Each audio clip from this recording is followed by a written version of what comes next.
Hey, this is AfroQween with Critical Thinking Podcast. We're thinking shit through one podcast at a time. Forget about it.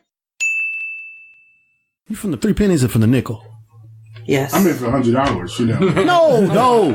Come on. I know you street. Come on. We're getting paid for this? Are you from the 3 pennies or are you from the nickel? Which one is it? I'm not from the street. I grew up in the country. Hello, my name is Michael. Welcome to the All English American Podcast. We're here with all the white people in this room. Because obviously, I was not ready for this. And y'all keep the racism down, please. Please. Says this guy. I went to church today. I got Jesus. I don't know what's wrong with y'all. You went back in time. You invented racism. I don't want to snow outside. Y'all better watch out. I don't feel good, and I'm going to bring it hard. Bring it. No, keep that out of here.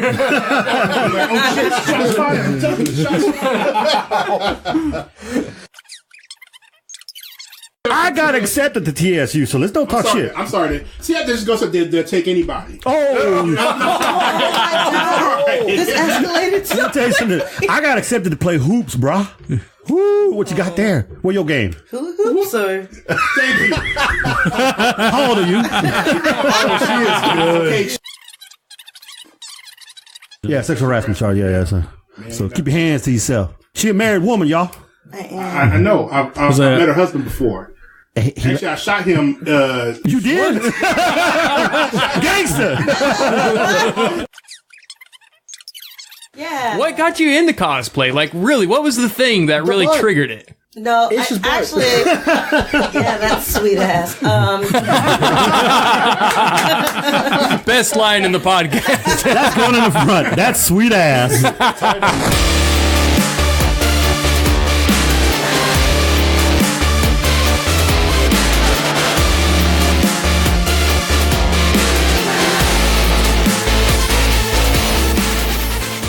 Hello and welcome to another exciting episode of Critical Thinking Podcast. I'm your host, Kyle, along with my co-host, Rick the Rizzo and our other co-host, Sean. And the other Mexican in the room, Miguel G. and this is a critical look at all things gaming, movies, collectibles, and so much more. Hello, everybody, and welcome to episode number 75. Live in the house here, we have special guests. I can't believe it. They actually came in. I didn't think they'd get in the neighborhood, but they got in. Where the cops? That's all I'm saying. Where the cops? Not you. Ish. How you doing? We're out here in the boonies. Next time I'm going to demand a limo. We're doing contracts. You ain't Suge Knight? Well, I'm about to be. We're here with the lovely, and I'm going to say this right, Tamara, a.k.a. No, I said it wrong. Yeah. Tamita. No. Jacqueline. So Damn it. Tamara. Damn, I was good. Try again. Ooh, I like her. Sassy. I have a name. Yeah. AfroQween. I got a real big, afro normally. No way. Uh-huh. Seriously. It's ridiculous. That would have been much cooler. Story. Yeah, but, I don't have time for that. I understand that. that would have gone great with the Black Dynamite. I'm telling you, that's right. Hold on, I gotta go. But I today, have my pick and everything in the car. what's even more impressive is that, number one, she came here, changed here, and is in cosplay for us. Yeah, of course. It's fine. And don't give the side eye. We know you're looking at her. Don't be acting like you're using your peripherals. I'm scoping her goodies out right now. Use my peripheral. I can see that shit, boys. He's doing that nerd thing, just, we don't look I direct. feel eyes on me. I want to know how come there's no juice in this house. This lady should have a glass of juice, and the fun should be starting in a couple hours. It's funny how it's always up to me to buy the alcohol. What, is it just because I'm Irish? Is this some kind of fucking racist Mexican thing? What's going on? Well, you're always drunk. Hey, you want a hug, bro? No. I don't want to. Even if she is here, we're still not hugging. No. I couldn't get him to stop hugging me a couple weeks ago. Oh, It's ridiculous. I hugged you once. No, you did not. Are you serious? I think it was 4 times. Really? Yeah. Oh my I was god. going to it was 4 times. Really? no, Are you sure? That's 3 fingers. 4 times, bro. It's that U of H LSU. He came here drunk. It's that U of H LSU education right there, bro. It's the letter when you got Yeah. Okay. Well, as you can see, we got Ish and Miss Afro Cosplay in the house. Of course, we have Rick the Dick. I done forgot what your fucking name is. Josh. You have the tech guy, Josh. And the Irish bastard himself, Sean O'Houlihan. Well, He's got a lot of hands, so watch it. he knows his father. He knows his father's not really a bastard. Does he? Do you know your father? Yeah, I know my father. I know your sister. She 18 yet? All right. You know, I ain't gonna lie. For him being an ugly bastard, his sisters are kind of good looking. But from what I heard, they both can kick my ass. We've had his brother in the house. His brother's crazy. Oh, yeah, I heard listening. Oh, my God. Yeah. I thought he was nuts. They are Irish. I'm going to start hanging out with your brother more. So, we're here in the house. I don't know what else to say anymore. Y'all done. Well, let's see how y'all doing. I'm terrific. I'm just here. First off, guys, thank you for having me. It's been a long time coming. You're in all of this. I got it. Soak in the McGillness. I've known you for like 15 years or something now. I'm that one guy. It's always in your mama's house. Whoa! Hey. On the weekend, drinking the juice.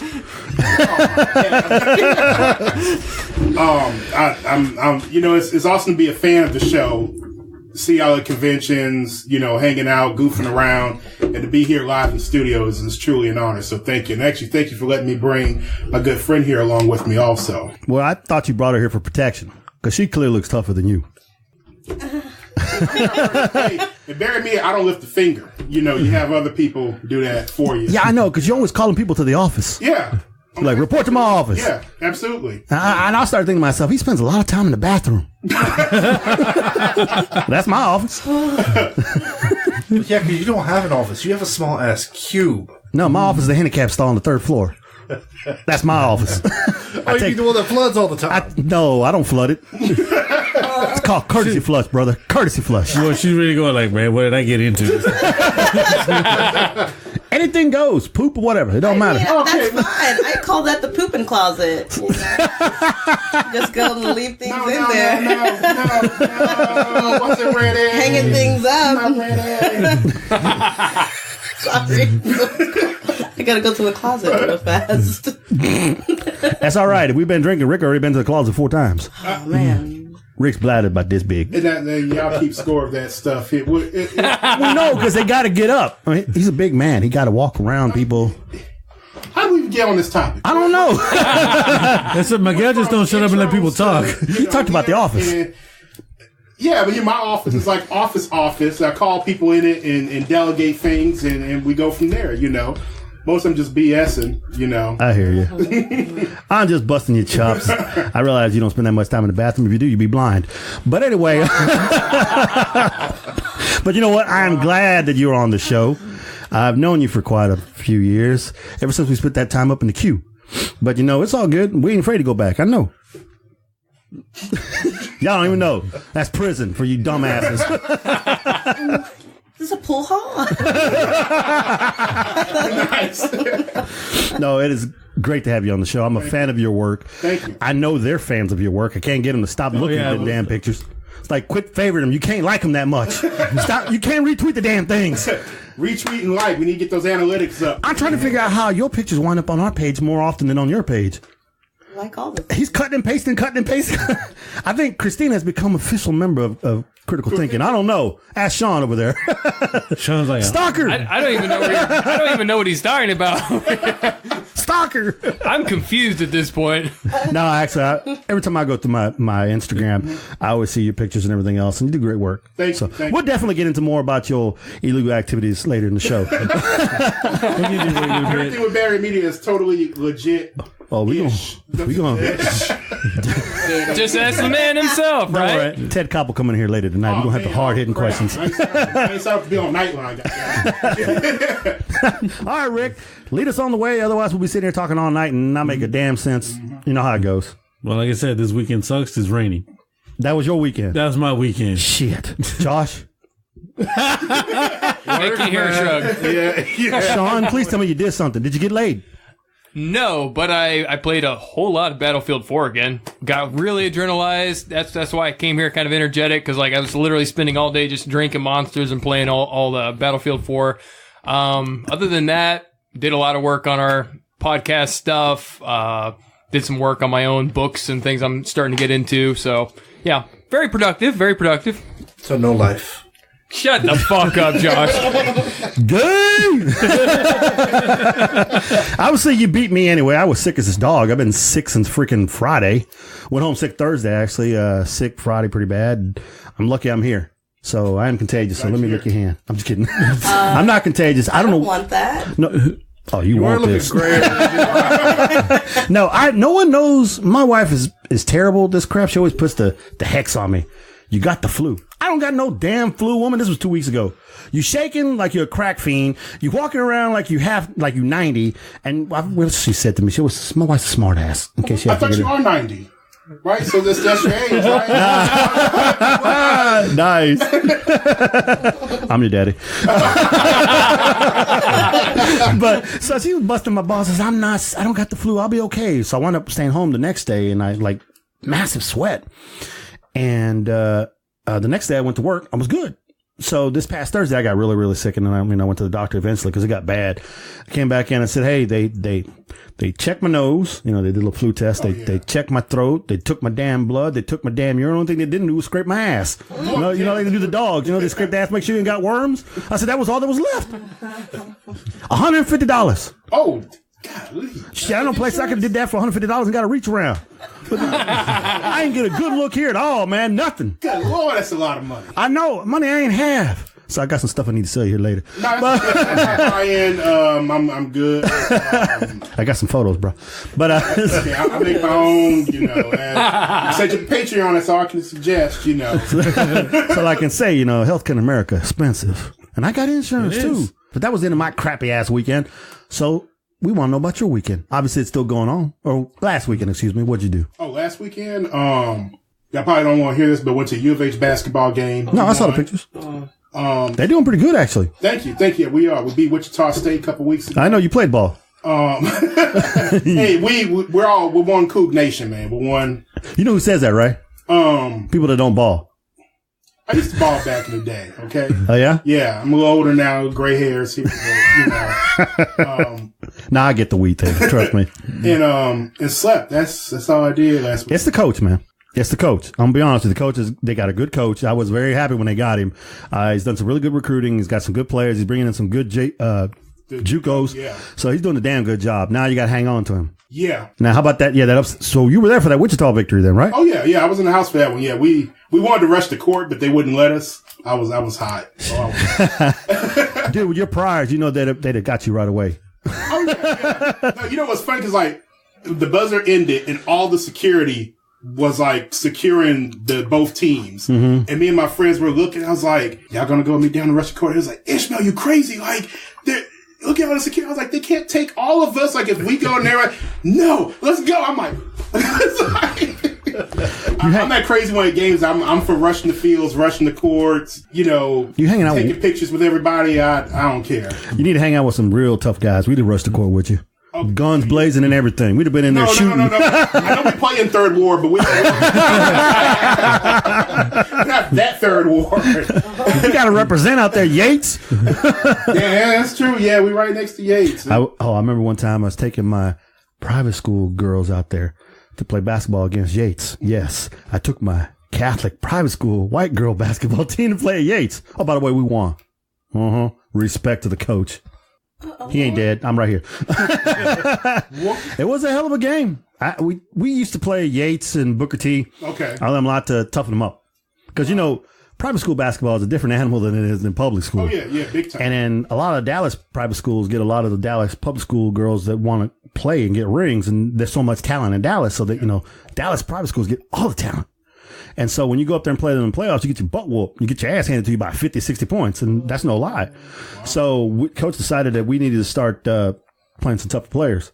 So we started playing Yates and Wortham and all those that wanted to play us and Wheatley. And when we started beating some of them, they didn't want to play us no more.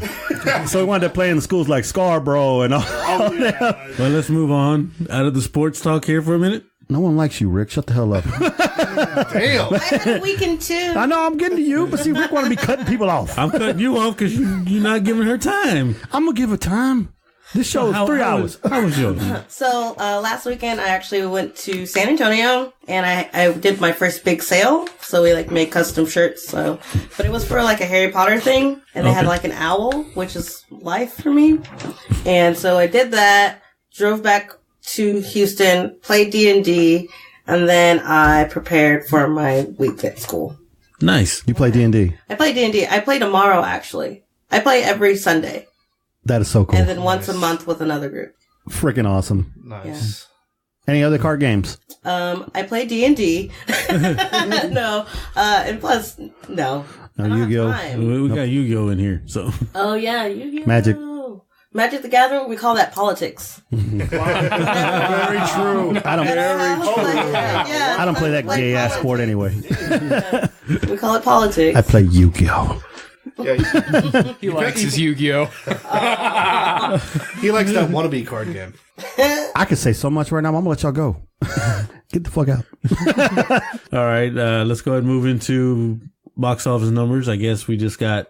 Yeah, we don't have a full weekend, obviously, because it's Saturday, because somebody couldn't show up on a Sunday or a Monday. I'm just saying. I'm just saying. Could you have been here on a Sunday or Monday? See, okay. Why we were holding up for you? I don't know. Man. Well, we've always been wanting Ish on the show, though. Have we? Yes, we have. Okay, I just want to make sure. Thank you.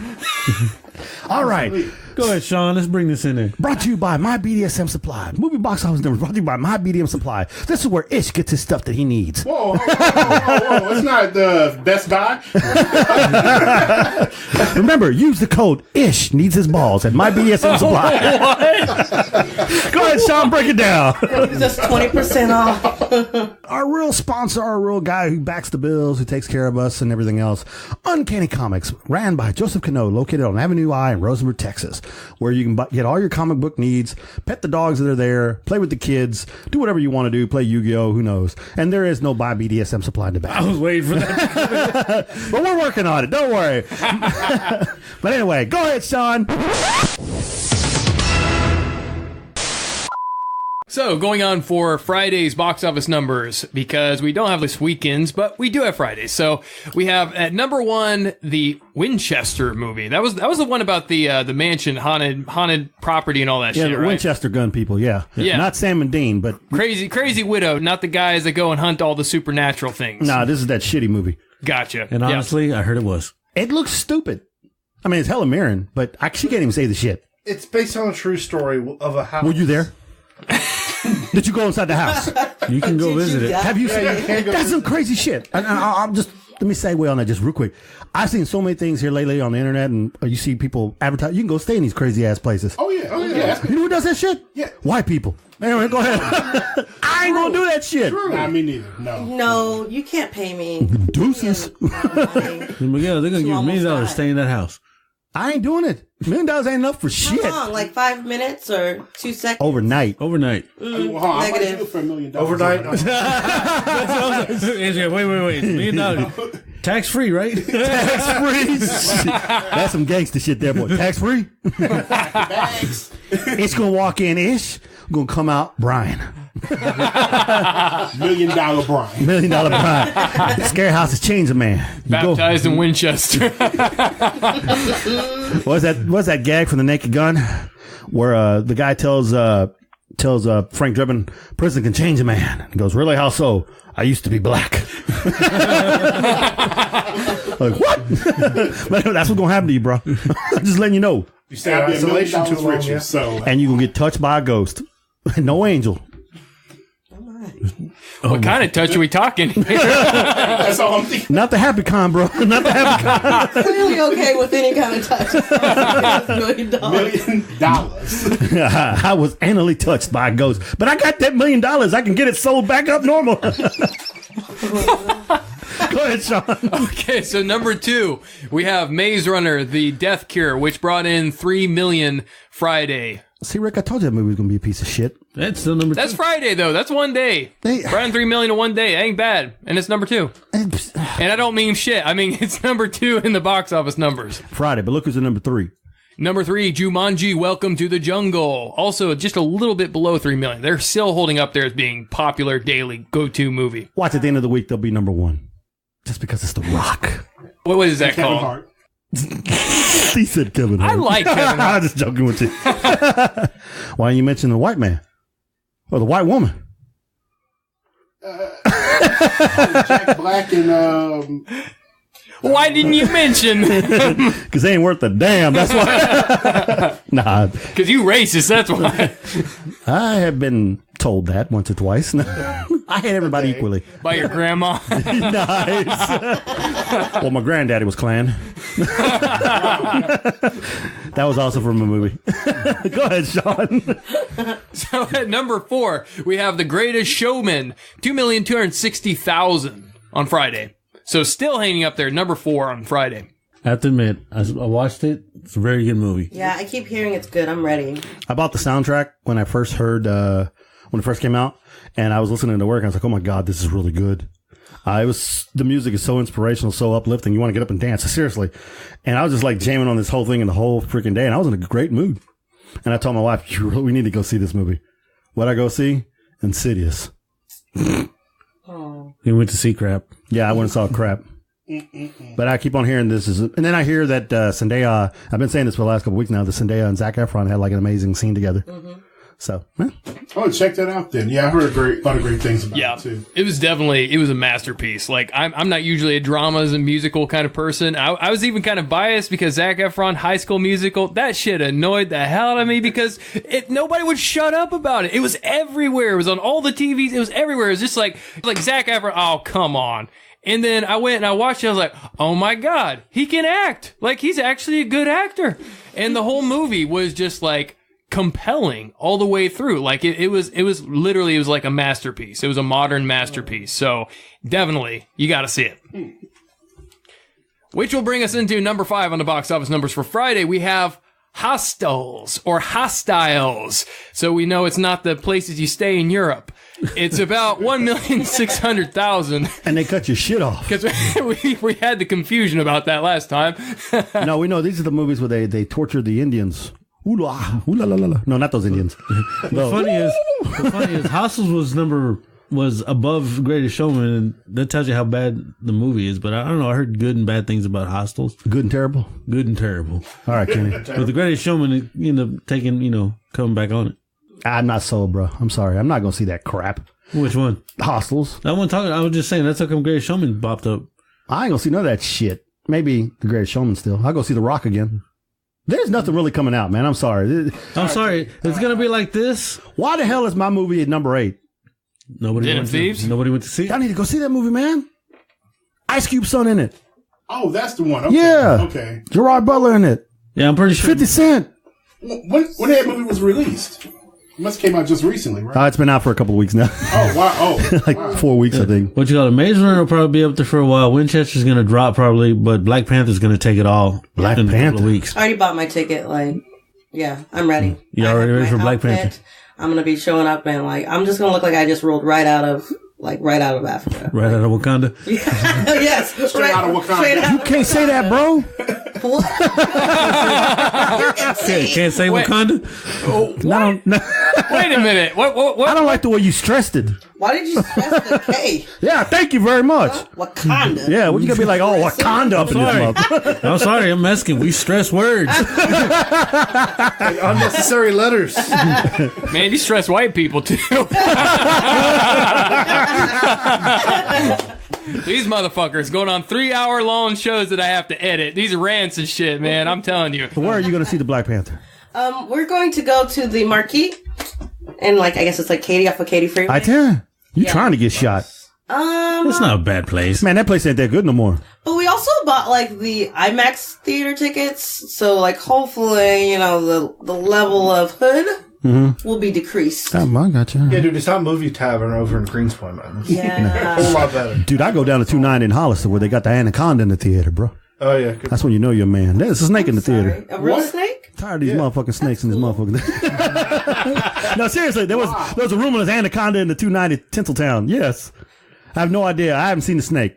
I thought somebody saw me in the bathroom, but I'm just saying it's not going to be an anaconda in Texas.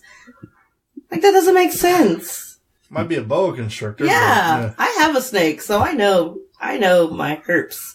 That's a really terrible word for snake. There's more to her than meets the eye. We're not even going to go for that. We found out that's low hanging fruit. We're not even going exactly. We found out she got a snake. You know how I was going there as soon as you said it. I was praying in my head. I was like, please. I was going there. You knew I was going to mention the snake. I have a snake. Why didn't you save me? I didn't know you was going to mention it. What kind of friend are you? Well, and so those are the box office numbers brought to you by the 6 guys here. Critical Thinking, 6 dudes all in one place. Oh God! Oh, man. Brought to you by My BDSM, where you can get your own snake and anaconda. Snake anaconda type beads. They slither all up in there and they fit nice.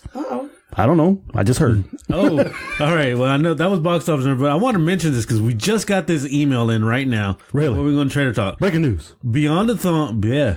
Beyond the thong. Yes! Beyond the thong, baby. So that's Miguel's rating. Wait. Here's a serious question. Of all you 6 people in here, how many here wearing a thong? I'm using my peripherals on him. Get this. Beyond the thong. Beyond the Say it. I can't say it. Beyond the Dawn Radio, baby. Stuck on thongs. because I'm Miguel trying to was say right, man. He was right. On February 10th, from 8 a.m. to 6 p.m., they're marathoning us. Nice. Dang. Okay, what day is this? On February 10th.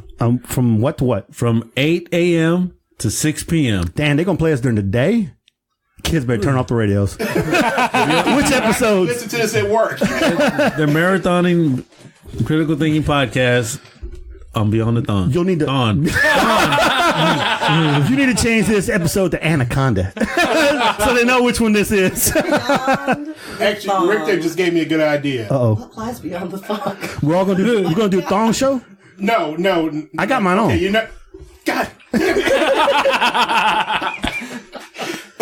Okay, you know I do that annual shoot every year, the Booty of Mass Destruction shoot. Yes, I know. Okay. I've been trying to get on it for like forever. David, no, but I think this year's theme might be thongs, thanks to him. Hold on. Yeah. Wait a minute. And I ain't gonna hate on your ladies, but I don't know if them ladies should be wearing thongs. Because he gonna go blind, he gonna get burns, and he ain't gonna be the same no more. It's all preliminary. No, we got too much butt to be putting in a thong. It's like you can't even see it. You just see the straps on the hips. That's all we want to see. That's the point with Miguel, though. Have them Screw the thong, because that's how they get yeast infections, bro. Just get the paint. Just paint the shit. Paint it. I'm and then working mess on- up pH balances. I'm working on a Barrimedia healthcare plan. Okay, we're working on that. You know, Who is this nerd that you brought in here? that's the whole reason why I brought her in. That's the exact reason. Man, so she's just not a pretty face. She actually has a brain. Oh, a huge brain. You didn't assume that from the beginning? And a huge, Medical school. and a huge, no shit, and a huge anaconda. Now, Oh my gosh, look what I've done. seriously, where'd you go? She's like Medical school, seriously. Freaking awesome. Yeah. That is amazing. No, seriously, we bust balls and crack ass all over the time. Yeah, we crack ass. How does one crack ass? But I keep on saying beyond the thong. That's how you. we like to honestly get behind our minorities, our people, because you got to represent for the younger people. Seriously, so that's freaking awesome. And you do this spare time for fun, right? Yeah, but I also do the charities. I do dress up like a princess, and I do charity events. So during Harvey, I spent like 4 days up at the NRG Stadium, just hanging out as a princess. Man, look at that. And the news reporting that is creepy. That's so cool. Hello, child. Holy shit. Embrace me. Oh, we're going to have fun with this later on. Go ahead, Ray. All right, let's go into trailer talk. Sweet. Nah. God damn, I'm glad you set it off.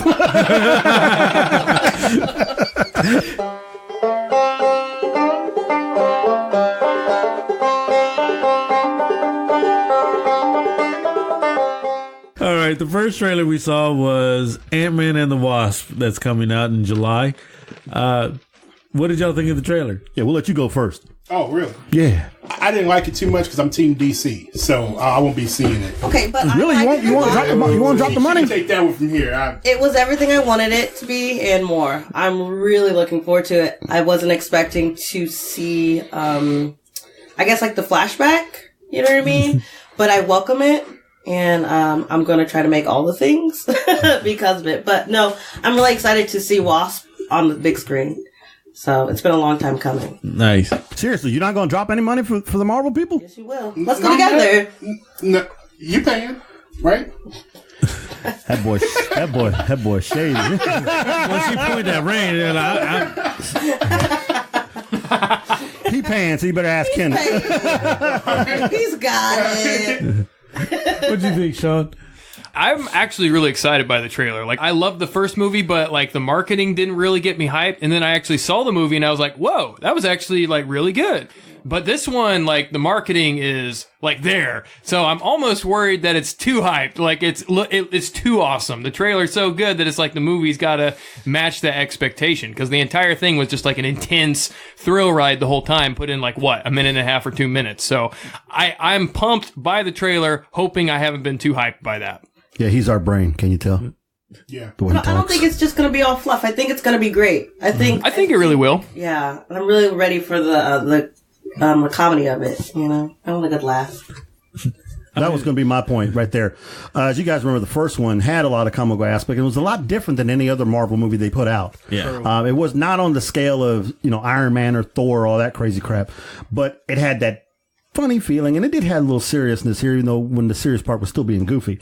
They look like they're not going that route in the second one. I know you're looking for the comedy, but I saw some of it, obviously the joke with the wings and the lasers, but everything else just seemed like action. I feel like they're amping it up to be like the other ones now. And I'm hoping they kind of keep the Ant-Man feel, because otherwise it's not going to be right. Relief type of setup, yeah. And they have to. They have to keep his personality or else it's not going to stay true, and then all fans will riot. See, I agree with the one. That's what I'm thinking. I mean, unlike my DC pal here, which I do love DC, don't get me wrong, but I will go see this movie because Marvel does great in movie theater with their movies. They haven't made a really shitty movie. Well, I take that back. Since they started the new Marvel stuff, they haven't been really shitty movies. So basically, you're just not going to the movies this year, right? Because it's like, that's right. DC, we don't have any movies coming out, right? What a shame. I can't believe they're doing so great. Isn't Suicide Squad 2 coming out this year? Hope not. No. That's next year? That's next year. Oh, okay. You got your Disney movies, bro. Don't worry.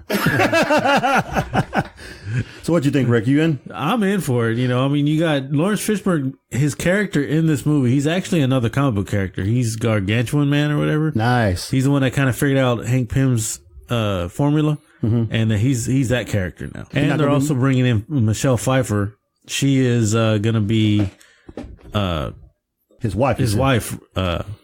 I was messing with him the other day in the car. He's like, I said, who? I said, Michelle Pfeiffer. You said Mekhi Pfeiffer? He's like, who? What do you mean, who? How do you not know who Mekhi Pfeiffer is? Damn. But anyways. Is T.I. going to be in the movie? I'm pretty sure T.I. going to be in the movie. I didn't actually go through the whole cast thing, but a lot of the ones that I was looking at was like the ones that I just mentioned. That means even Michelle Pfeiffer left DC for Marvel. Look, we don't want old has-beens. Okay. All right. Let's get real here, though. This is all about money. Disney got the money. If Disney bought DC would be on top. It really doesn't matter. It's because it's a money industry. Cold day in hell. Oh, man. Yeah, but DC does have one decently looking movie coming out this year in December. Aquaman, bro. Oh, Jesus. Don't even start, Miguel. Don't even start. I'll save that for another day. What do you think, Josh, of the trailer? Looked pretty good. I liked it. One thing that I do like about Ant-Man is just a lot of the stuff that they pull off with the technology that he uses. Just making stuff big, small, like in the trailer with the van, how the car was under the van and they made it big again, which caused the van to flip over. Just some of the hilarious antics they get up to. The Hello Kitty thing? Yes, the Hello Kitty Pez dispenser, yes. You made a funny joke earlier about the candies coming out. That'd be pretty damn funny. I want him to launch it. I can still see that shit, too. Oh, yes. That would be hilarious. So good. How'd you get knocked out? You could just see a little kid on the side just some little kid just like, oh my God. Sugar Rush. Diabetes, bro. Watching that'll be on the extended content on the DVD. Yeah, you probably will. sure. Yeah. I really hope. Stan Lee will be the one eating it. Damn. Yeah. All right, the next trailer we saw was called Unsane. This is the one with was it Christian Stewart that we No. No, it wasn't Chris. It was Claire Foy. Claire Foy. I mean, I'll see it, but crazy movies make me uneasy. You know, I'm like, You don't like the psychological thriller? Make you think, wondering, like, is she really nuts or... I just get like anxiety about it. Like, what if that happens to me? You know what I mean? What if I just accidentally get checked in? And I don't know. You are here. I know. You've already been checked in. You've already been monitored by the FCC, the FDA, the IRS. FDA. This is side of beef or something. What's in that beverage? We're selling food now? And I'm just saying, no, I don't mind psychological stuff like this. This is, I mean, what I have my degree in psychology, my master's. That's right. Go ahead and pat me on my back, bro. They give anybody a master's? Damn. Oh, I'm sorry, but where your bachelor's degree from? Oh, you even got one. I have an associate's. Thank you, associates of arts. Oh my God. Psychology is one of those useless degrees, though. You can't Really? do much with it. Really? business-wise. Really? You want to go there, tech guy? Where are you working? Because I don't feel the pursuit to be around crazy people. I changed my mind. I was going for my doctor, but I stopped. I didn't want to spend that. The government already got enough of my money. I'm just saying. But no, these kind of movies I don't mind, but I've seen so many of them already that it kind of gets played. You're like, is she going to have it in her head? It's all in her head? Or no, is this actually going on? And if the actor doesn't pull it off right, or if they do something cheesy, it just pisses me off. And she didn't draw me in. Like the one with Leonardo DiCaprio. Yeah, Kind that's what I was thinking. That one kind of drew. That was good. That sucked me in, and it actually your anxiety. Yeah, Something Island. Shutter Island. Yeah, it did kind of give me the anxiety. That's why I'm on crazy meds now. But And then the ending to Shutter Island was spot on, perfect. Yes. so certain movies, yeah, I don't think I want to see this one. I think it just wasn't there. It didn't grab you like it needed to. I mean, those type of movies, though, are far and few between. It's like A Beautiful Mind. That movie was perfectly done. That's Russell Crowe, right? No. No. Beautiful Mind is the guy putting the numbers on the window. No.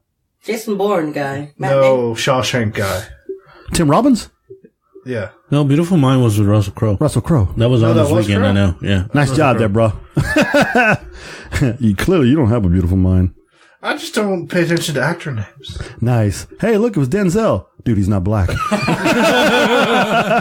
looked like a Denzel. Nah. That's Wesley Snipes, bro. Come on, man. They all look alike. What the hell's wrong with you?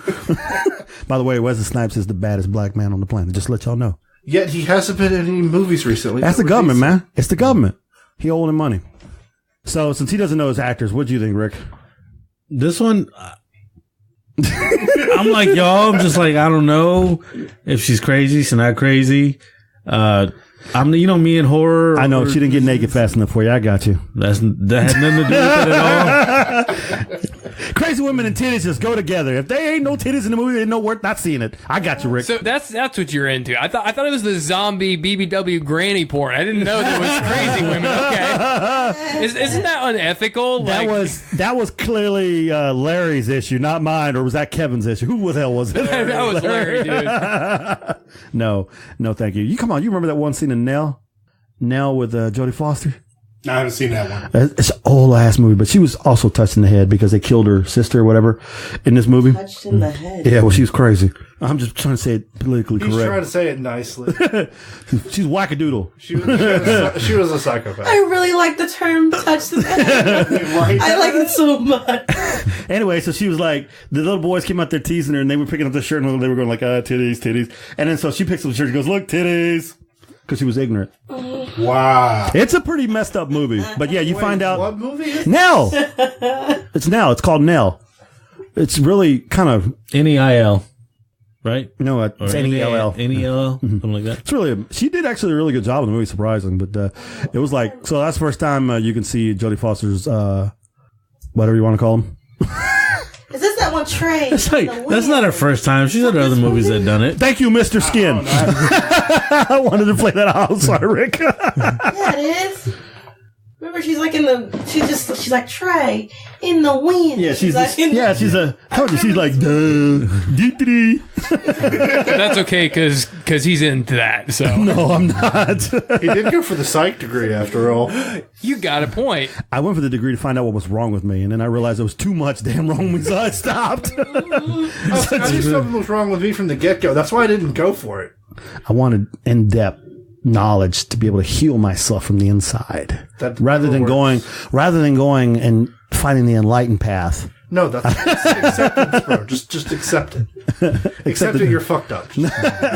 Next trailer we saw was called Hereditary. This is the one with the lady that made the little models in the dollhouse, and then the crazy kid that cut the bird's head off. And Best scene ever. He didn't actually cut the bird's head off. It looked like it. It never showed it. She Ozzy But with scissors. Nah, man, that's what you think she did. She Ozzy Osbourne that shit. She bit that head off. it also has the kid that was banging his head on the desk. That's the kid from Jumanji. Yeah, that's that one guy. Yeah, It was a young kid. That scene. You know, so I don't know who's crazy, who's not. It's another crazy movie, another psychological Quiet movie. Riot was playing in his head, bro. Bang your head. So obviously you like the bird scene. The bird scene was cool. I didn't see that coming, but the little girl was kind of creepy looking. If you saw that coming, that'd be kind of disturbing. She's one of those actors that has that look that's perfect for that role, though. Fucked up face. That's what they have. Hey, I got fucked up face. I can play any part. You're hired. Exactly. But I mean, it's more than that, though. I mean, she has the look. She's the way the trailer portrayed her. She's acting spot on for that role, though. The people they chose for this film, and I'll say, in my take on this, is perfect for this film, and I'll tell you why. Every one of them sons of bitches are fucking ugly. And they all look like they got problems. Every fucking one of them. Seriously. From the mom to the grandmother to the kid. Everyone looked like them got beat the fuck out of when they was a kid. Bad touches from somebody or something wrong happened to And them. they can never sleep at night. No, seriously. Look at the face. They were all like, and this is not, how can I say Are this? y'all looking at this face? Fuck you, Rick. This was his village. I'm gonna show up at your house, fool. One day for your Thanksgiving dinner, then you're gonna be like, no, but seriously, I think it's gonna go. I guess I should be paying them props. I have to say their level of acting to be able to pull off not just one person, but multiple people can pull off that look like they've been literally whipped, like just beaten, downtrodden. I mean, just totally abused. Yeah. I mean, it just gave you the creeps. It gave me the creep feeling inside.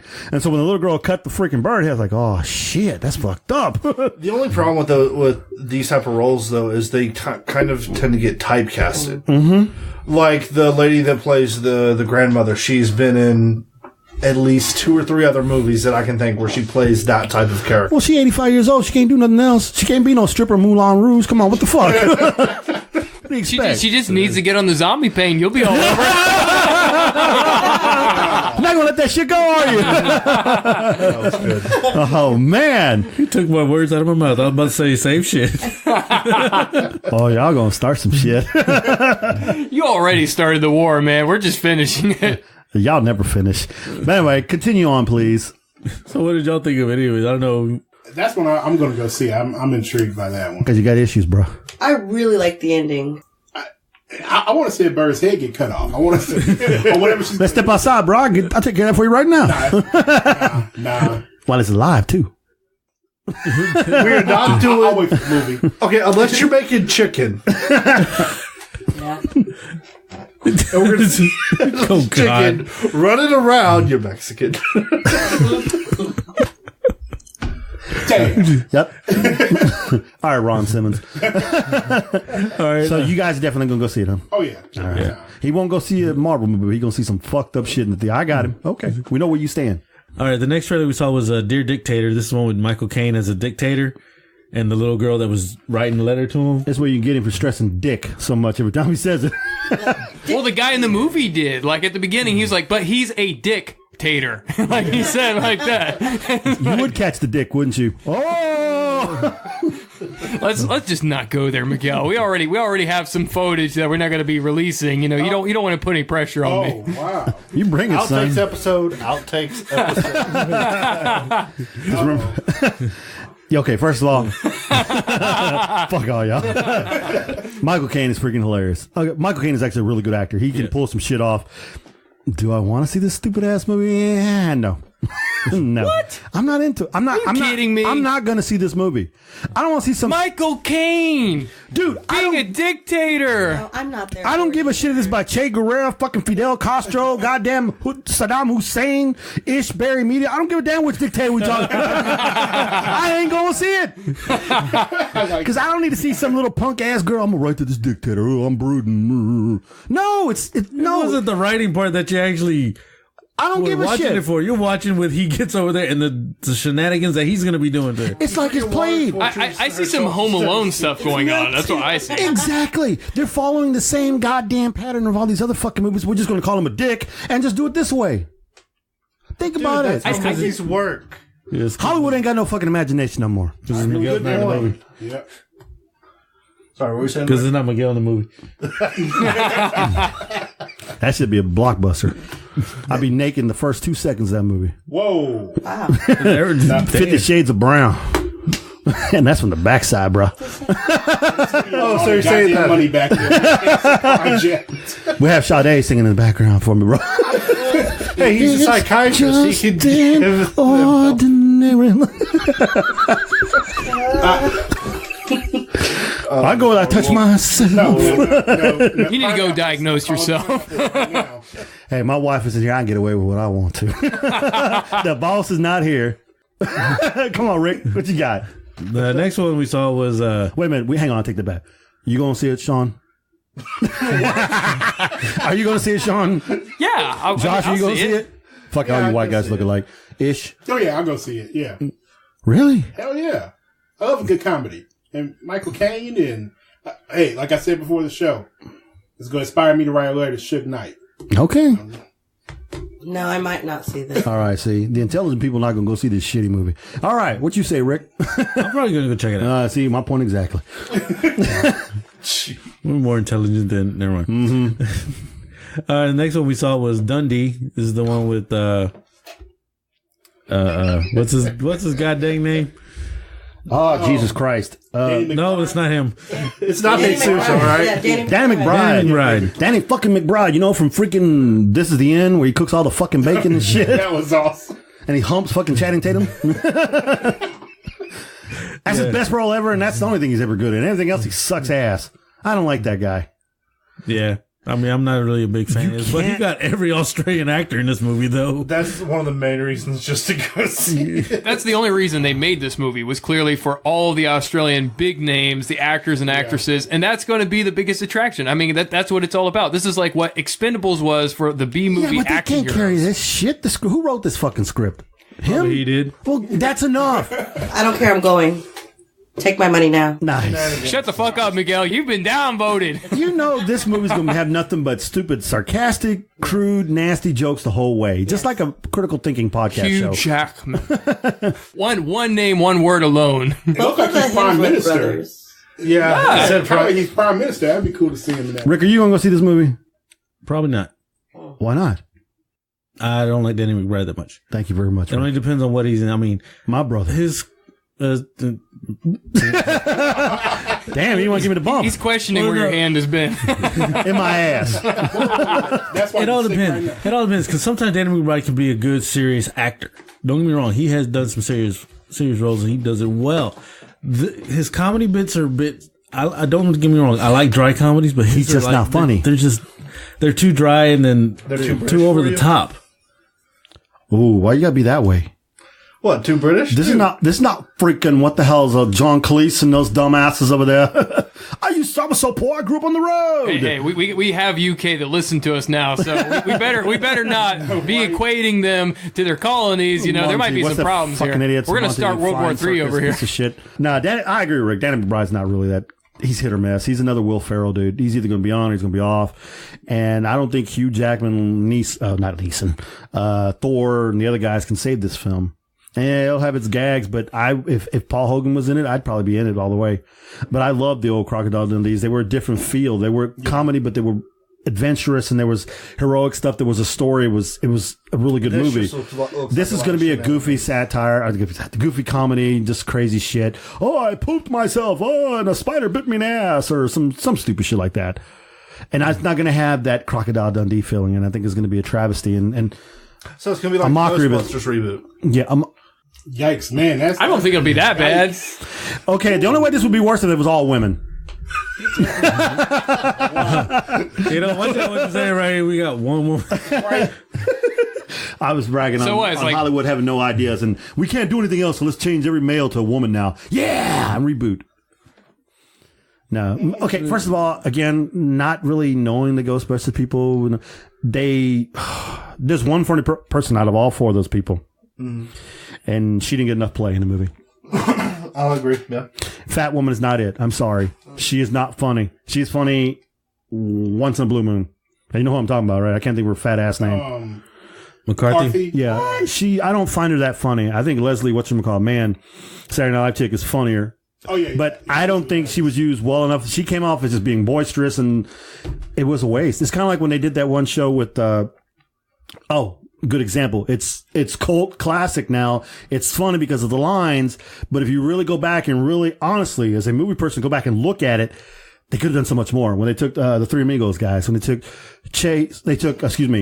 oh my God, Martin Short and freaking whatchamacallit, Steve Martin. Yeah, Steve Martin. I can't remember. Chevy Chase. Yeah, they could have done so much, and they didn't.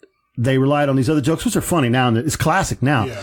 But I think that's what they did with the Ghostbuster women too. They didn't use them the right way. Okay, and that's my feel on that. And so all you did was you ruined the classics. Well, not two. You ruined one, and you set them back with this. If you'd have did it right, you might have been able to pull off a two. Mm-hmm. Okay. Yeah. I mean, that's just my take. I mean, that's how I feel.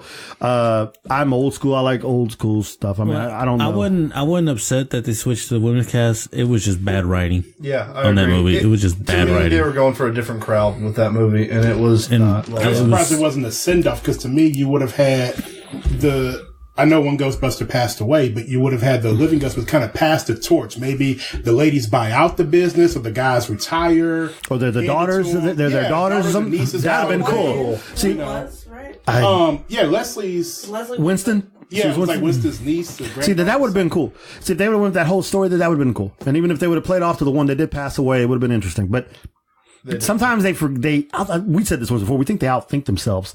They overanalyze what they're going to do, and this is a great way to go, but then don't really buy. They'll test it with people, and then they don't buy in what they're selling. No, this sucked. You should try this and this, and they won't do it. Honestly, they get overbought into their own bullshit, basically. This one was all director. It was his fault. So on this one, that's how I just feel about this. I hope it does well, but I don't think I could spend money on it. They didn't give any plot or anything to me. It just looks like a bunch of shenanigans. The main trailer for it, I mean, this was more of a teaser and just letting you know who's all in it, kind of giving you the idea. But watch the big game coming up Sunday. Okay. A lot of trailers are going to drop, and that's you mean the Super Bowl. I don't want to get in trouble. Why?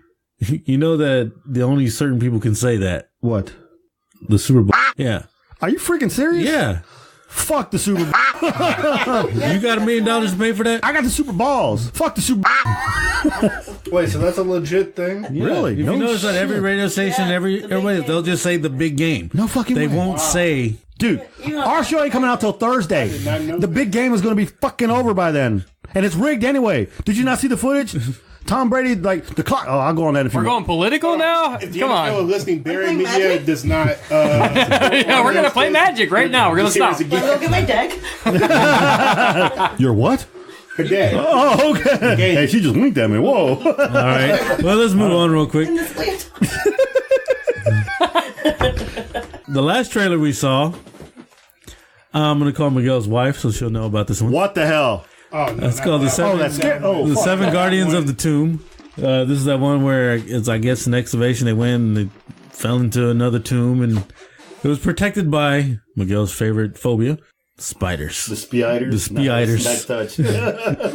What'd y'all think of that? I want to start this one. I can't go see that one. No. I mean, it looks like it's going to be a good movie, but because you're sitting in your seat and you feel like something's crawling on your ass. Yeah, I'm a huge arachnophobia, whatever you call it. Arachnophobia. Yeah. Thank you. I can't even say it. Even going back thinking about that trailer just gives me the heebie-jeebies. I hope it does well. It looks like it's going to be a good movie. I'll be fucking tanks. I don't see need no sequel of that shit. All I remember is I just saw the snakes come out of the arm, and Mike just said, "Fuck Snakes. this." I mean, Snakes. I can handle the snakes. Right? Oh yeah, he loves to handle the snakes. Your mom handles my snake. How did you get here? I'm your daddy. That's a little slow there. I'm your daddy. A little slow on the draw there. Nah, man, screw that spider shit. And you don't have to tell my wife, because she probably already fucking knows. I already bought the damn tickets. I already sent her a text and sent her pictures of the. Wow. That's some cold shit. My wife is trying to help me combat my spider phobia, as anytime there's a spider in the house, I get forced to kill it. And if you've seen these things, man. What you got all them animals for? You got cats, you got dogs, have them go out? Well, that's what I do. I grab the black cat and I throw it at it. Yeah. Killing things doesn't get rid of the fear. You need to bond with a spider. You need to like spend some time with it. Let it crawl around on your white hand. shit is that? That's why y'all go into scary houses, caves you shouldn't be fucking with, fucking around with damn pyramids where the aliens and the predators are at. Every movie I've seen has a white guy going in first and getting killed. We need to bring a banana spider just to mess with Miguel. We really That's should. fucked up, man. Dude, I will castrate your ass live on the radio. I'm a crazy bastard. You don't want to push that crazy button. That's the button you want to stay with. Survival instinct kicks in. People die. I got that crazy button. We'll just take a handbag full of spiders. We'll be good. I may scream like a bitch for the first 5 minutes, but when that's over, it's on. When that's over, that's all I need to make a really entertaining episode. I can just imagine this one. Night fishing camera anytime Miguel goes to a horror movie just to put this on shit on YouTube. We gotta have a GoPro with you. It's like my wife always makes that comment. I make that joke. After we're gonna go watch some horror movie at night, I'm gonna watch Bambi when I get home. Some shit. Damn. Cars. Yeah. I don't care. Adding something. Yeah, exactly. Good old fashioned war movie. Saving Private Ryan, something. Some porn or some shit. I don't care. Whoa. Something to get that shit out of my mind. Saving Private Ryan is what you watch to feel better. Yeah, Oh God. Look, man, Driving Miss Daisy does the same thing for me. Should I be uncomfortable? You should definitely be uncomfortable. You should run. Shawshank.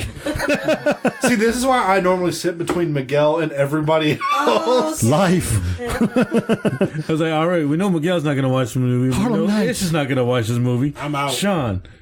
I mean, I'm not gonna watch it because honestly, it seems pretty lame. To be perfectly honest, all the busting on it was funny, but really, when it just comes to the trailer, when it just comes to analysis of it, I'm gonna say it looks lame. I mean, it doesn't really look very entertaining per se. It kind of looks like they took Mummy and Aliens and took some aesthetics from each of them and threw it in the movie, and it's just trying to go off of the hype. Oh, it's spiders, it's arachnophobia, and it's like, you know, that's not a good enough gimmick. I'm sorry. You know, you got to actually have like a movie that has something to it. I don't see anything to this shit. I mean, I see them trying too hard. That's what I see. Yeah, it's got more of like a Scorpion King kind of feel to it. Like Scorpion King mixed with Alien style cinematics. But there was no rock in there. This is a B movie without the 80s charm. That's what this is. The movie was trash. Will you go see the movie? I don't know. I like spiders, so I'm excited about it. Just because I like spiders. You're welcome. You might be offended by this because they're going to give yeah, spiders a bad name. Got me, bro? No, I know. Note is to why we self, need to fire AfroQueen. No, better yet, make her ass do a cosplay dressing spiders, live spiders. No. And keep her away from me. No. And keep her away from me. I don't want to see that. We're talking black widows and brown recluses and camel spiders, and let's see how well she does after that. I don't want to be around. No. Man up, then. See what you got. I have this tarantula. Josh, are you gonna go see this movie? Probably not in theaters. Probably not. I'll go to the theater and watch it if Miguel. You know, I want to go when Miguel goes. Oh, but- hell no. That's important. No, we all need to go opening night. To force this fool to go watch. You can kiss my ass. I'm going on vacation. There we go. Perfect time to go on vacation. I'm going to be hanging out with my BDSM supply guys down there. But all honestly, I probably won't see the movie at all either. That's all of our trailers that we went through. Yes. Yay! Finally over with. I got no voice. All right, now I have some movie news.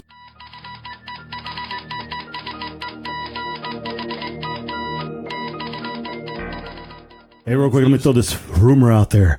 I think you may have told me this shit. Are they going to redo Coming America? Yeah, Coming to America. Yeah. Yeah. Exactly. Yeah, I saw Who that. the, That way on that's real. That's been confirmed. Who's going to do what? I forgot. The writers of the show Blackish, Yeah. they're the ones that are gonna. Anthony Anderson's people. Yeah. Exactly. See, so you can't remake that movie. Well, no. Rephrase. It's not a remake. It's a part 2. They're making part 2 to come to America. They've waited like what? I'm 34. They waited 34 something odd years to make a part 2. It's like just let it be a standalone movie. Let it continue to be the classic that it is. You know, I mean, They're just trying to tap in on all this. I think I mentioned it like on a show in the past. Well, a real fan of the show would have known that, but I'm just saying.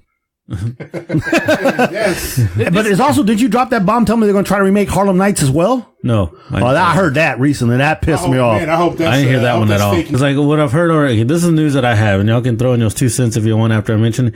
The movie Gambit, the one that Channing Tatum wants to be Gambit, they've stopped production again on that one. Yep, I saw I thought that they fully canceled that. Mm-hmm. They just like... No, they just stopped. They just stopped because they keep losing directors. Is that movie script that big of a shit? Or is Channing Tatum that big of an ass to work with? No, I don't know if it's the shit or whatever, but I say fuck it. He doesn't have the voice. I don't care. I will not see that movie because I know he cannot do a proper coon-ass voice. But he can dance. Okay. Of course, Miguel's into that. Magic Mike shit. No. Gambit should be played He's by... the original Magic Mike over here. You know, with Gambit being a Louisiana native, I really think they should give a person, if you can't find some Louisiana actor, get someone that can really do the voice. The guy who did the last Gambit being my favorite Taylor X-Men. Kitsch. Yeah, him. And actually, I think they should have made a Gambit movie, or at least incorporated Gambit in the X-Men movies early on, because that would a perfect person, Harry Connick Jr. Number one, he's an actor. He has the accent. He's originally from Louisiana. But he doesn't strike me as the playboy that Gambit is. Yeah, he has a point. I mean, you nailed everything else right. Seriously, he can do all that crap, and he does. But Gambit isn't like a Tony Stark playboy. He is. No, he has that southern. Southern. That's right. What he doesn't have, and he's gonna. I like how you. You've been here in Houston too damn long, man. You texting now, bro. Louisiana roots my ass. I'll guarantee you gonna get that old gator. The guy that plays Leatherneck on the Turtles, the guy that played that could have been a good Gambit. He got the good Cajun ass on, But can he pull off the same acrobatic moves and stuff? Unless they're doing a lot of green screen with it. I don't know. You're right. I think Harry Connick could have probably done, but I don't see the. He's too old now. I don't see the look.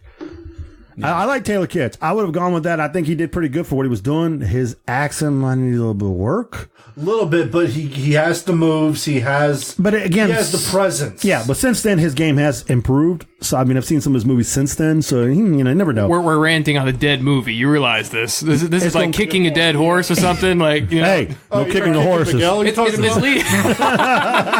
Fuck all y'all, because I like Gambit as well. Gambit in the cartoons back in the day, in the 90s cartoons, was amazing. He was. Fox Kids. Yes, thank you very much. Yeah. So that's why I wanted a Gambit movie. Yeah. That's why everybody wants a Gambit movie. All right, next little bit of news. I have Tom Hanks. Yeah. He's going to be playing Mr. Rogers in Mr. Rogers' Neighborhood. That's going to be a beautiful day in the neighborhood when that movie comes out. Tom Hanks. Wait, are we talking movie or series?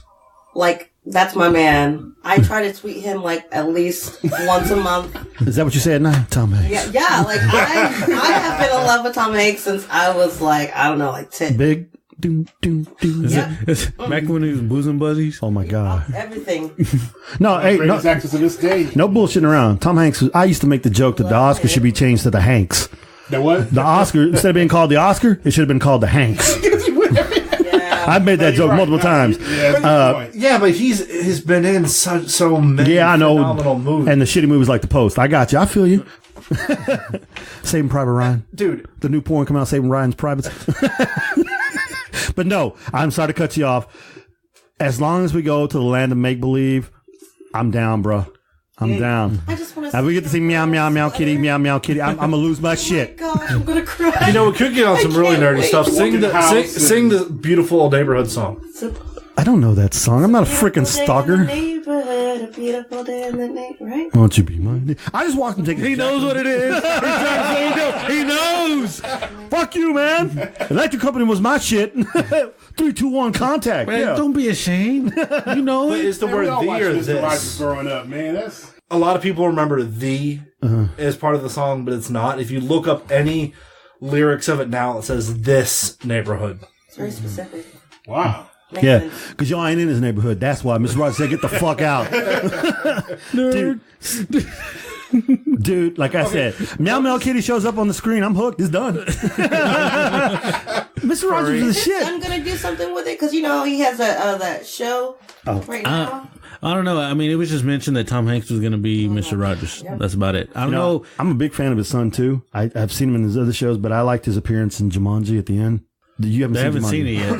Well, he's in Jumanji. I'm not talking about Tom Hanks. I'm talking about Colin, his son. Oh, I know. I know his son. Stalker.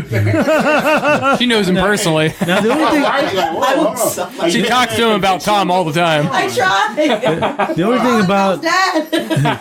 the only thing about the movies, I don't know if it's about the guy Mr. Rogers himself. It's about him, or is actually going to do a whole movie of Mr. Rogers' Neighborhood. Y'all gonna find out Mr. Rogers is some creepy motherfucker. He like advocated for PBS. He was the only reason why PBS like stayed open. Like it was amazing. That gonna be a Law and Order SUVs SVU story. I'm gonna watch that shit. Nah, I wonder if it's like Saving Mr. Banks. Captain Kangaroo, bro. You better watch that shit. How it was like about like Mary Poppins. It was about Disney, right? And Mary Poppins. Oh, yeah. Yeah. That's a movie I need to see, too. It was really good. All right, the next thing I have here is Steven Spielberg. His next movie is going to be Indiana Jones 5. Oh God! Let it go. Hated it. Fuck the gray skull, brown skull, whatever the fuck it was. Stupid Crystal piece of Skull. Crystal. It was a piece of shit. That's what it The was. fourth one? Yeah. Yeah. So is Shia LaBeouf in this one? Nah, Thank God. it's going to be Harrison Ford probably. Just Is it just Harrison Ford. All right, and then there's this Houston-based production company that is going to make a movie. Get this shit about the Hurricane Harvey. I have a friend that's in that movie. Actually, one of my women I work with from the conventions. Actually, you know her, Jace Batiste. She hangs around Dicey Grenor, the cover model for the Dicey Grenor books. Man, you act like I know everybody. Yeah, I have to see the pictures. She signed up to be in that movie. You got to describe her to me, bro. I'll show you. Actually, you know what? She's a fellow Aggie. Yeah, she went to Texas A&M. I don't know. I'd have to see her. I don't remember. I'm not really good with names. And we're going to cut to the part where Miguel says, "Yeah, I know her," and we go on. Yeah, it's going to start next week, actually. I heard they're looking for extras, too. Yeah, they're looking for extras and everything for this movie. 24 hours, Waters Rose. One City United. People I'm sorry, getting but Ike evacuated. was worse than Hart. I'd rather have Chinadu in there. Everybody had it. Like Ike, Y'all remember Bill? like if they were to make a movie about a hurricane, make one about Ike, where the water came up 20 feet overnight, wiping people out overnight. Not Harvey, where it's just constant rain. There was a lot of damage. There was a lot of flooding, but at the same time, and it's too fresh. Hey, man. He was out there saving lives, bro. What the fuck were you doing? Yeah. I was trapped in my apartment. Yeah, like a puss. Real man would have swam out in that water. Battle them Sharknadoes. Yeah, you get flesh-eating disease? No, thank you. Dude, what? Dude, you like $5 You could lose some flesh. All right, the next bit of news. Hang on, we ain't done with Harvey yet. Chinadu, live from Harvey. Wow. Making him street taco run. What is it? The shameful ad. Gotta pay them bills. I love this video. All right, the next one. Okay, there's another X-Men movie, another solo person. Guess who it's going to be? Oh, I know who this is. Rogue? No. Storm? No. Oh, Jesus. Oh, Kitty Pryde. She got it. Right, I knew about this. Because She's getting her own movie? Is it Ellen Page? Yeah, she's getting I don't know her who's own gonna be. movie. I was just asking. I'm a Kitty Pryde person. I'm just asking. What, are we talking origin story, or what are we talking... I don't know. They just said an X-Men solo movie is going to be all about Kitty Pryde. Interesting. I'll send you the article. It was amazing. Oh, yeah. You don't like Kitty Pryde? She alright. I hope it's Ellen Page. I need to see it from the waist down. You like Shadowcat? I'm excited about that movie. I really liked her in the comic where it was the post-apocalyptic world and she gets like voiped into the future. That was awesome. That was an awesome role of Kitty Pryde in that throughout that whole comic series. A very morbid comic series too. But Kitty Pryde's like way more powerful than like the movies have showed her. Like the original X-Men scene. Yes. They always bitch her down every time. Yes. They Kylo Ren her ass every time. Wow. That's why. What's her name again, Bibber? Jace Baptiste. About to put Nice. All right. And then No, I'm not friends with her, so no, I don't know her. I was like, all right, another bit of news. He pointed out, I had it in my head. Agents of S.H.I.E.L.D., the TV show. Mm-hmm. It's all talking about the end of the world. Yeah. But they're also introducing a new character of the Spider-Verse. Spider-Ham. How you gonna get Spider-Ham? Spider-Ham's a bad mother... They're doing Silk, right? Spider-Gwen. Oh, I seen her. wait, who's playing Spider-Man? But I don't think I've known. If you've seen some of the trailers that actually had her, I forgot who it was. because I remember staring at her. What season are they on that now? I'm like so freaking far behind. Me too. It's a really good comic book. I've kind of got tired of it now that they went into space. They're coming back to Earth now, so that's Thank why. God. Well, Agents of S.H.I.E.L.D. is in space? Yes. That's how far. Wow. I haven't watched it since They done got stupid. I mean, They've gone Power Rangers. I mean, next is going to be Mystical Force, Shield. They're going to be ninjas. In the comics, they actually went into space. There was that whole run a few years ago when they were going up against... no one read it. I can tell you someone who read it was Sean, not this Sean, but other Sean. Because he and I went real deep into it. Again, no one accounts. The shit shoveler? The shoveler. Yes, You're the talking about the shoveler. Dude, when Thor lost his virtue, when Nick Fury said something to Thor and he lost his powers and was stuck on the damn moon, You know what he told him, right? I still haven't... He's his father? That was good. That Thor lost his hammer? You don't remember what he told him? No, dude. You're adopted. Man, no. No, to this day, I don't know what the fuck he told him. As far as I know, they haven't said it They don't yet. tell you what it was. It just was enough to like. I've seen you naked. Boom. I'm not worthy anymore. Sean and I were talking. We're like, yeah, we're going to find out in like 2 or 3 years. No, but it's been like 2 or 3 years, and they still haven't said it. I've already gotten over it. The Watcher got killed, too, so who gives a shit? Yeah, but never mind. I'm not going into it.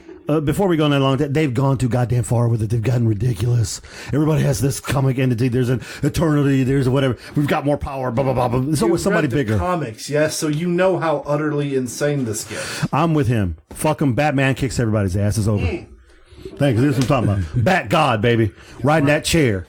Yeah, but then he eventually gets out of the damn chair. Yeah, because he knew. He knew when to get out the chair. No one else did. Batman knew. Batman's a thinker, bro. Oh, yeah. He 3 steps ahead of you. And he's 4 steps ahead of that. All the time. He's so far ahead of you, he's behind you, bro. That's why he dies and then comes back. Exactly. Yeah, but see, he came back through time. They had to go dig Superman's lame ass up and bring him back. But Batman came back through time. Good point. And Batman had... Okay, I'm sorry, Rick. I apologize. I got to straighten this fool. I got to school this motherfucker on Batman. No powers, man. Rich. That's it. Self-trained. Best hand-to-hand. His powers is his fucking brain. Yes, but best hand-to-hand fighter ever. He beat Midnighter. Dude, the guy who can calculate 3 moves ahead of time. Batman beat his ass. He is a good brainiac. Dude, no. Batman is beyond Brainiac. I really do believe. Brainiac 12, maybe not. Brainiac 12 is the one from way, way distance in the future. But, are you Scott? Are you live, mother? No, They're doing selfies. Selfie's nice. Oh, I didn't get on the selfie? What the fuck? He doesn't want your ugly mug on that selfie. What you talking I'm about? just here to tell you, bro. Batman is the shit all the way down. Batman is what? The shit. So he is shit. You're admitting it. No, he is the best. He's not the shit and the Fuck you, Aquaman. I mean, don't get me wrong. He does have contingency plans out the ass. He has a contingency plan for everybody, including himself. Yes. The Justice League is the contingency plan for Batman. How badass is that? When they asked him, he told you how to stop the Flash, Superman, Wonder Woman, all those planets, and they asked him, Superman asked him point blank, what was your contingency plan? You guys. I remember that. All you motherfuckers got to take me out, but I can take you all out by myself. Which is part of the problem. So there is no damn contingency plan for Batman. You got to know, man. Well, see that's Damien, that's bro. the Damien. thing is what doesn't get mentioned is it's always the yin and yang thing with Superman and Batman. Like that they're always tied in together. It's because they're so opposite in kind of their approach and the way of doing things, and yet the same at the core value and what it's all That's because about. they have mutual respect for each other. Superman has... Which you obviously don't. For any of us here, or or Superman. Fuck, y'all don't deserve respect, man. Wow. She deserves more respect than you for, but... Yeah, since you've really been giving her a lot of respect this whole time. Respect is different. Respect from me and respect from you is totally different. I'm glad I don't get that kind of respect. I haven't been grabbing on no ass, no nothing since she's been... Damn. Just wait till Ish gets up. All right. Wait, what are you going to do to Ish? I serve as legal counsel of all my clients, 24/7. All right. Now we're gonna get to part of the podcast where we're gonna talk about Ish. I thought we've It's been all doing about Ish. I thought we've been doing that all day, It's all not, night. It's not all about me. It's her too. It's all about Ish. You can't even say her name right. Come on. Look, I'm trying to remember her name. I remember AfroQueen. Tamara? Fine. You racist mother. Tamara? Yes! Great pronunciation. I want to let y'all in on a secret real quick, and I'm probably Her real name is Tammy, ain't it? Well, no. A mutual friend of ours, my good friend Courtney, we talk a lot, and we talk about different aspects of the Houston cosplay community. Mm-hmm. And when we mention Tamara all the time, and I'm like, well, before the day, I was like, I'm not quite sure how to pronounce her name, and I've worked with her at least twice here at conventions, and she's like, I'm not sure. I said, one day I'm going to just sit her to the side. I was like, is it Tamara? Is it Tamara? Is it something else? That's like our inside thing. I'm like, It's okay. I won't correct you. You corrected me. I know, but I just felt What the hell? like you earned it. He's already got a corrections officer. He's good. They realize this is the part where I interview them, right? oh, crap. All right, I'm Ted Koppel. Welcome to Nightline. No, be Back in 1999, you were arrested for lewd behavior in Louisiana. First of all, why is it so goddamn hot in this damn room? It is hot. Like, I'm wearing this leotard. And Well, it's because there's a bunch of us in here. Turn that goddamn light off. No. We got the Actually, computer that's his screen. problem. Those are cathode bulbs. You need to swap those for LEDs. Well, we pull the lights up. We got the light on the screen, right? Is that good enough? No. No, that keeps going out. Can I open the door? No, that'll mess with the sound, right? Yeah. Yeah. All right, so y'all gotta suck this up. Just take it off. No. We're not doing that. Okay. This is not that kind of podcast. This podcast just to fire Miguel. Shirt, skins, definitely shirt. Skin, shirt. Oh, hell, we gotta do this over. Shirts. No, wait a minute. Shirt, skin, shirts. Oh, God. Hard-hitting question. Only one person. No, you're skin. Everybody else shirts. see how excited I was? All right, let's start You this say you have a interview. problem with Twig over here? Yeah, now we want to get down to the nitty gritty. Uh-oh. I can see it all from here, falling away. All right, Mr. Ish, tell us a little bit about yourself. First of all, how old are you? 34. Single, married? Divorced. Really? Yeah. Wow, I've known you for how many years? I didn't know that. Yeah. How long you? I How make long? jokes about my ex-wife all the time, like Rodney Dangerfield.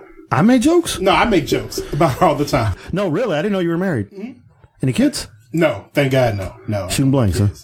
No, I want no kids. Team no kids. Yeah. Team no kids for life. Got them gloves, huh, bro? You say that now. You say that now. Just, I've been saying that Might for have like- jinxed yourself. Might have knocked on this table. what, on that faux wood?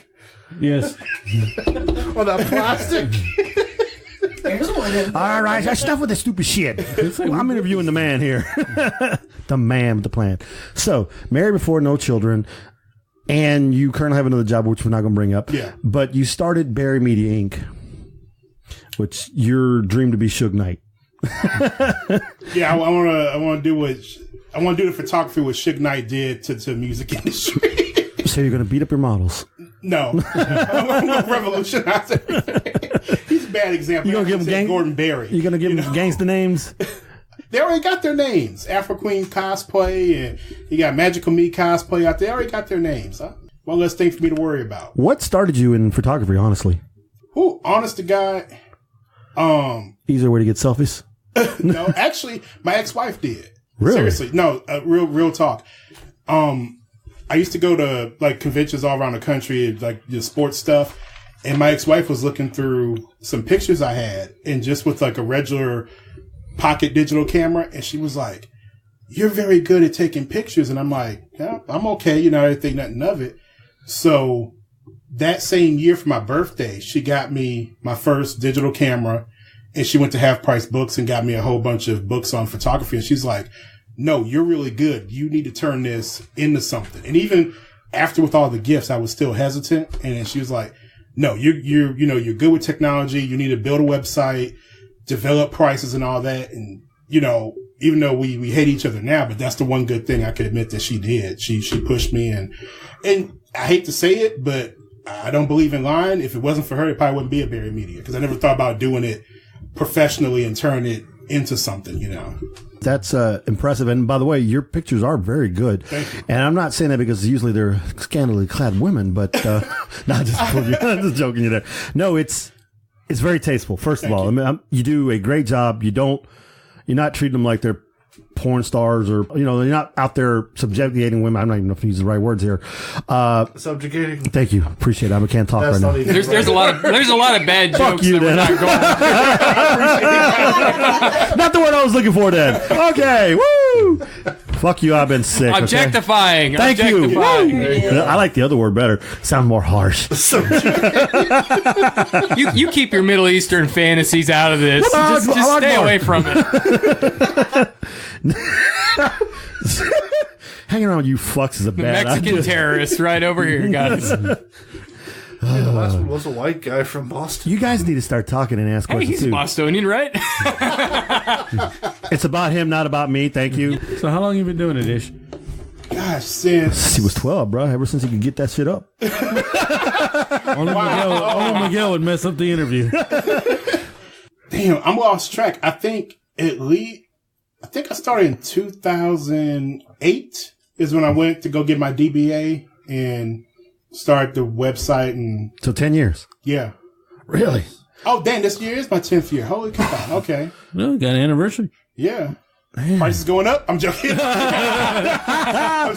10th anniversary right here. That's going to be my next question. Critical thinking. Like, okay, who do I got to go to now? Cheap ass photographer. Here we go. Help a sister out to photography. Here we go. I was going to go to you do Booty of Mass Destruction, and what other name are your big staples? I mean, what are the, like, when they look at Barrimedia, I'm stumbling on my words now. What are they going to see? Like wrestling. We'll use wrestling as an example. You got WrestleMania, you got Royal Rumble. You have your 5 big events, and you got your little ones in the middle, your pay-per-views in the middle. Gotcha. Is Massive Booty Destruction like your big? Is that your WrestleMania one, or is that like just a small one? Or you have other big events that you do? Do you just call them all up, or do you just do just different shots with them whenever, or do they call you? Say, I want to do this today. Let's go down to the towers, because I see you do the towers over there quite a few. Or is it like every year at this time? This is for this one. This is this one. This is this one. I mean, do you have it set up that way or no? It's all over the place. Sometimes I'll be at home. Like, it was funny because not last year, but the year before that. Speaking of Lady Bassarina, she's the kind of person, she'll literally hit me up at 3 a.m. and say, hey, I need to do a shoot at 10 this morning. The fuck you talk? I'm looking at my phone like, it's 3 a.m. Like, oh yeah, I gotta do a shoot. Like, okay, I best to go to sleep right now then and make sure my batteries are all charged up in the cameras and stuff. And as far as like my WrestleMania would probably be Comic Palooza. Comic Palooza, if they equated to wrestling, would be my WrestleMania and maybe like the Booty of Mass Destruction shoot, because that's the popularity on that has just really surpassed anything I could imagine. That would probably be like my Survivor Series. You made a statement not too long, 2 statements that actually upset me. Uh-oh. And when I say upset me, this is where you're going to get a little sensitive, so fuck y'all, okay? The first one was, no, I'm being serious. The first one was it said you were going to stop taking pictures. Yeah. That hurt because, number one, I think you're really good at it. And I thought that was amazing. And then and I didn't want to bring this up, but I think this adds to my next question. The tragedy that you suffer family-wise, and we all paid condolences for you because everyone feels that. You made another statement, which also brought sadness to it hit me a little bit harder than I thought it would, that you would be going back home to Louisiana. And I guess the fact of not seeing you here, having you around, it's kind of tough for me a little bit. I've gotten close to you, like you almost are like a brother to me. Likewise. And I wish you the best of luck if you do decide to do that, but I'm going to miss you if you go. That's what I'm trying not to Yeah, I got you. Fuck y'all.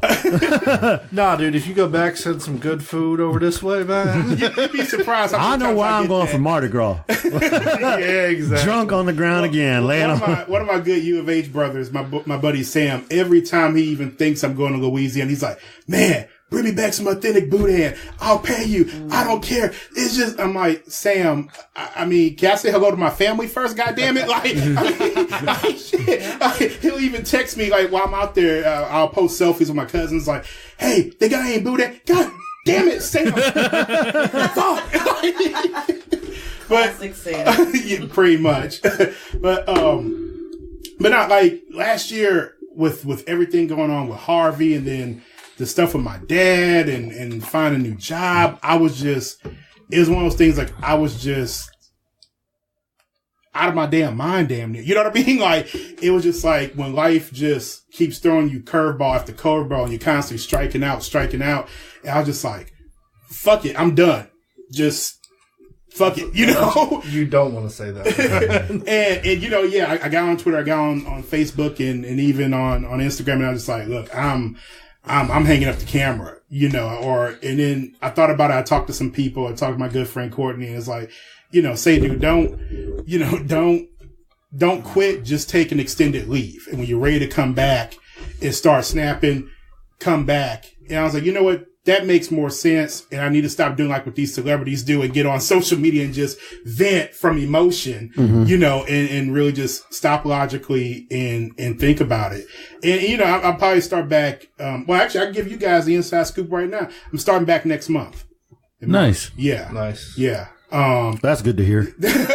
I'll start back next month. And sad to say, and I was thinking about this earlier today, I don't say I gotta move back to Louisiana, but it just seems the time is right. Cause like when dad passed away and I was out there, and by the way, before I even get, I can't thank you guys enough for the shout out and love y'all gave when my dad passed away. Like the fact that y'all took time here when y'all got so much other, you know, important, you know, y'all got to do y'all show, you know, and cater to your audience, but to take time and, you know, and then I remember you even said against like, you know, as we're recording this right now, you know, he's on his way to Louisiana. I've been watching him on, you know, I was doing a little post on Instagram and I'm just thinking like, you know, holy fuck, wow. Like, you know, people really care. You know what I mean? And, you know, when I got out there and I had to talk with my aunts and my uncles and, you know, in Louisiana, we got this big, huge thing about family. Like people in the family, no matter what your degree is or what you're doing, you shouldn't be too far away from home. Like I got a cousin now.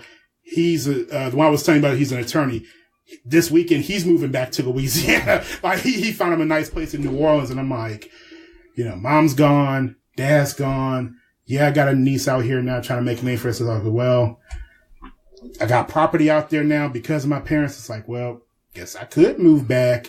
But then I'm like, fuck all the U of H games I go to and all the comic book conventions. You can drive. Yeah. You have to pass my house. That's true. Yeah. And you know, and I've already set some things in motion. Like I got my sister out there looking at places for me, and I was just like, well, you know, you got dad's house, and I'm like, well, yeah, but I don't know if I'm ready to live there just yet. You know what I mean? Like, so I might just get me a little apartment townhouse for a year, you know, and then if I want to go to my mom and dad's house and live there, then, you know, that's fine. But I've already set some things in motion. And y'all know me, like, I'm a man of my word. Like, mine Ducey, I love her to death. She's like the matriarch of the family, and she is the shot caller. And I remember having that talk with her, and I was like, yeah, Aunt Ducey, I said, give me a year to tie up loose ends in Houston, see if I can transfer and on the job and everything. And I'll be back home. And she gave me this big, it's like, it's going to be so good. She's like my godmother. She's like, it's going to be so good to have everybody back. And I'm like, yeah. And it's like, I don't want to take my word by Aunt Ducey. Now I hear you on that. It's interesting you say stuff like that. And first of all, I'll say for the guys here, Dad, any of those shout outs we gave you when your father passed and you're driving home, we were looking, none was intended for being some kind of selfish reason. Some people think that you want to do it. By all means, I mean, obviously I care enough that I want to bring, and the guys were behind it all 100% on it too. So that's something, because as I watch my father fight Parkinson's right now, pretty much shaking like an earthquake's hitting the house every second. And my mom was diabetic and legally blind. So I'm watching them, and I watched my grandfather pass away from Alzheimer's and dementia, just literally wasting away from who he was till he passed. Yeah. anyone understands family, usually I will. I mean, Absolutely, yeah. Hispanics, as well, just like yourself. Believe, and I'm not dogging you. I'm just saying because my background is all about family. I've always been about family, and I live home. I live next door to my mom and dad. Yeah. I live in my grandfather's house on land they gave me, which I now demolished that old house because it was falling apart, and built a new house on top of it. Nice. So technically it's one of those mobile home type things, but it's amazing. It's perfect for us though because it's 2 kids about to graduate. So it's just me and the wife after that. It's perfect. It So was you don't got too big of a house for once all the no, it's perfect. It's a nice 3-bedroom house, and it's great. And it's the first time in my life I ever had what is it? Air conditioning? Yeah, and heater. Oh, central air. Thank you. Yeah, that's like, what the fuck? I had AC windows all my life and gas plug-in heaters and Dude, when you're living shit. And my out dad, I had nothing. When you're living out in the boonies, that's norm. It was 175 degrees in my house when I was a kid. What are you talking about? My dad opened up the windows, let the air in. Dad, it's hot. Suck it up, fool. Now he says I'm soft because I can't handle the heat anymore. 75 is too hot for me. But no. That's what my house is on the normal. But we get and we understand having to go back to family and getting, that's your chapter. That's your next chapter in your life. That's where the good Lord's taking you. And you said earlier that, sometimes it just keeps on hitting you more and more and more. And I tell my wife this, and I'm the last damn person to always be saying this shit. Yeah. Matter of fact, my sister had something go on wrong, and she hit me up one day and was like kind of in tears a little bit and kind of messed up. And I talked to her, and I actually quoted the book of Job, and I about freaked myself out. Rick will tell you, I'm not a Bible man. Yeah. I feel that you're never going to be given more than you can handle. And the moment you can't handle, he's going to pick you up and carry you. And I think your family, you going back home, there's more reasons for you going back home. And it's just not for your sanity. It's probably for your family's health too. Once they see you, you're going to bring the joy that you brought here, that you bring to me, and you bring to your friends and your coworkers and the people you take pictures of here. You have a joy and a pleasantry about you that you bring. Thank you. And I think that's what you're going to take back home with you. And the time you spent here in Houston, you've grown. And now you're going to take that and help people back there. And that's for your niece here trying to make herself. She's probably going to do the same thing. Yeah. Probably do her own thing here for a while and then discover herself and then go back home. Because I went back home. I'm 46 years old. I'm back home. She's young. I think she's at the age she want to get away from home and see the big city and stuff. And then she gets what we do when we're young. She go head back. Yeah. So, but again, not to take the interview all on you. I'm going to turn over here to Tamara. Tamara. God damn it. And now I'm going to ask the questions. You're not allowed to say anything else. Mute his mic. What the hell? He just the way lost this his shit mic. looks to me, it looks like Tamara, and it's Tamara. Well, how did you spell it? Tamara. No? Tamara. How many M's? 1 M. I got that. How many A's? 3 A's. How many R's? 1 R. How many T's? 1 T. Well, shit, I spelled it right. Whoa. You spelled it right? I spelled it right. Fuck you, Rick. Which means you can't read. That's right. All right, Sean, let's start. I've been drinking the juice. Yeah. Okay, so I will let the women hater, the stalker over there, ask the women the questions. this guy over But Mr. this Inch, you can guy chime in over here. anytime you want to. So, Tamara, this is about you now. Yeah. What got you into cosplay? Like, really, what was the thing that really blood. triggered it? No, actually, yeah, that's sweet ass. Best line in the podcast. That's going in the front. That's sweet ass. Title right there. She's like, oh God. That's what you gotta watch what you say right here. I actually was in high school, and we went to a Renaissance festival, and I was like, you know what, I can make this. So I basically spent all my money at the Renaissance Festival, renting a costume, and then I took pictures of it. And then I went home and I started asking a few people that I knew if they knew what a pattern was and what this meant. And then I learned to sew. So I took like a couple lessons in I guess at the end of high school, but it wasn't until I was like, I'm on my 10-year anniversary too. 2008, where I went to fashion design. And I learned to sew. Nice. Yeah. Big applause for that. Thanks. I just basically wanted to be a magical person.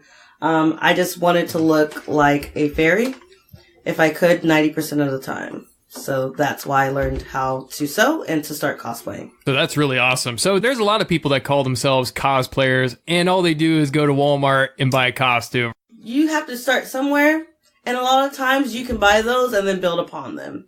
You know, I follow a lot of cosplayers, and I've seen some of the stuff that they do. Just How many restraining orders? Wait, what? No, sorry. I totally missed that. Say that again? I think he said something about restraining orders. You said you follow a lot of cosplayers around. I said, how many restraining orders are there? Yeah, he didn't specify the social media part of that. No, I mean, because I've been into, like, anime and comics for the longest time. So, like, once I discovered cosplay, I started looking into, like, what it takes to make some of these costumes. And I've seen it where cosplayers spend 6, 8, 9 months on a single costume, but then some of them are just beyond spot on perfect. Yeah. And even though I know for some it's hell. That's the best part, though. Like, I have a costume that I've only worn once, and I will only ever wear it to one time. It is Vivian from Dragon Age. I had to create a pattern for the fabric because it didn't exist. So I hand carved it on a linoleum mat. And then I had to create the entire pattern because there wasn't anything for it. And I had to create its own beadwork, leather work, and I did it in about a week and a half. Wow. But it was recognized, and I was on IGN for it, and on, it was like really cool. But you put this so much time and effort into these costumes and these cosplays, depends on what you want to call them, that sometimes you don't ever want to wear them again because you had that one great experience. Yeah. And you don't want to ruin it. Dude, like, it's fine. Welcome to the closet life. Or I spent a year making my Princess Tiana dress, but it is also worth about $2,000. Oh, wow. In materials alone, not in time. Yeah, it's got 2,472 tiny crystals about the size of your pinhead. And I hand glued them all. Put those on? Yeah, and I airbrushed the fabric to look like leaves, and it's got 27 layers of tulle, and it was ridiculous. And then once I did all the charity events, it got ruined. So what does Mr. Cosplay say about all this? I think he's more on board because I'm doing a lot more charity stuff now, and I actually this year got my first sponsorship.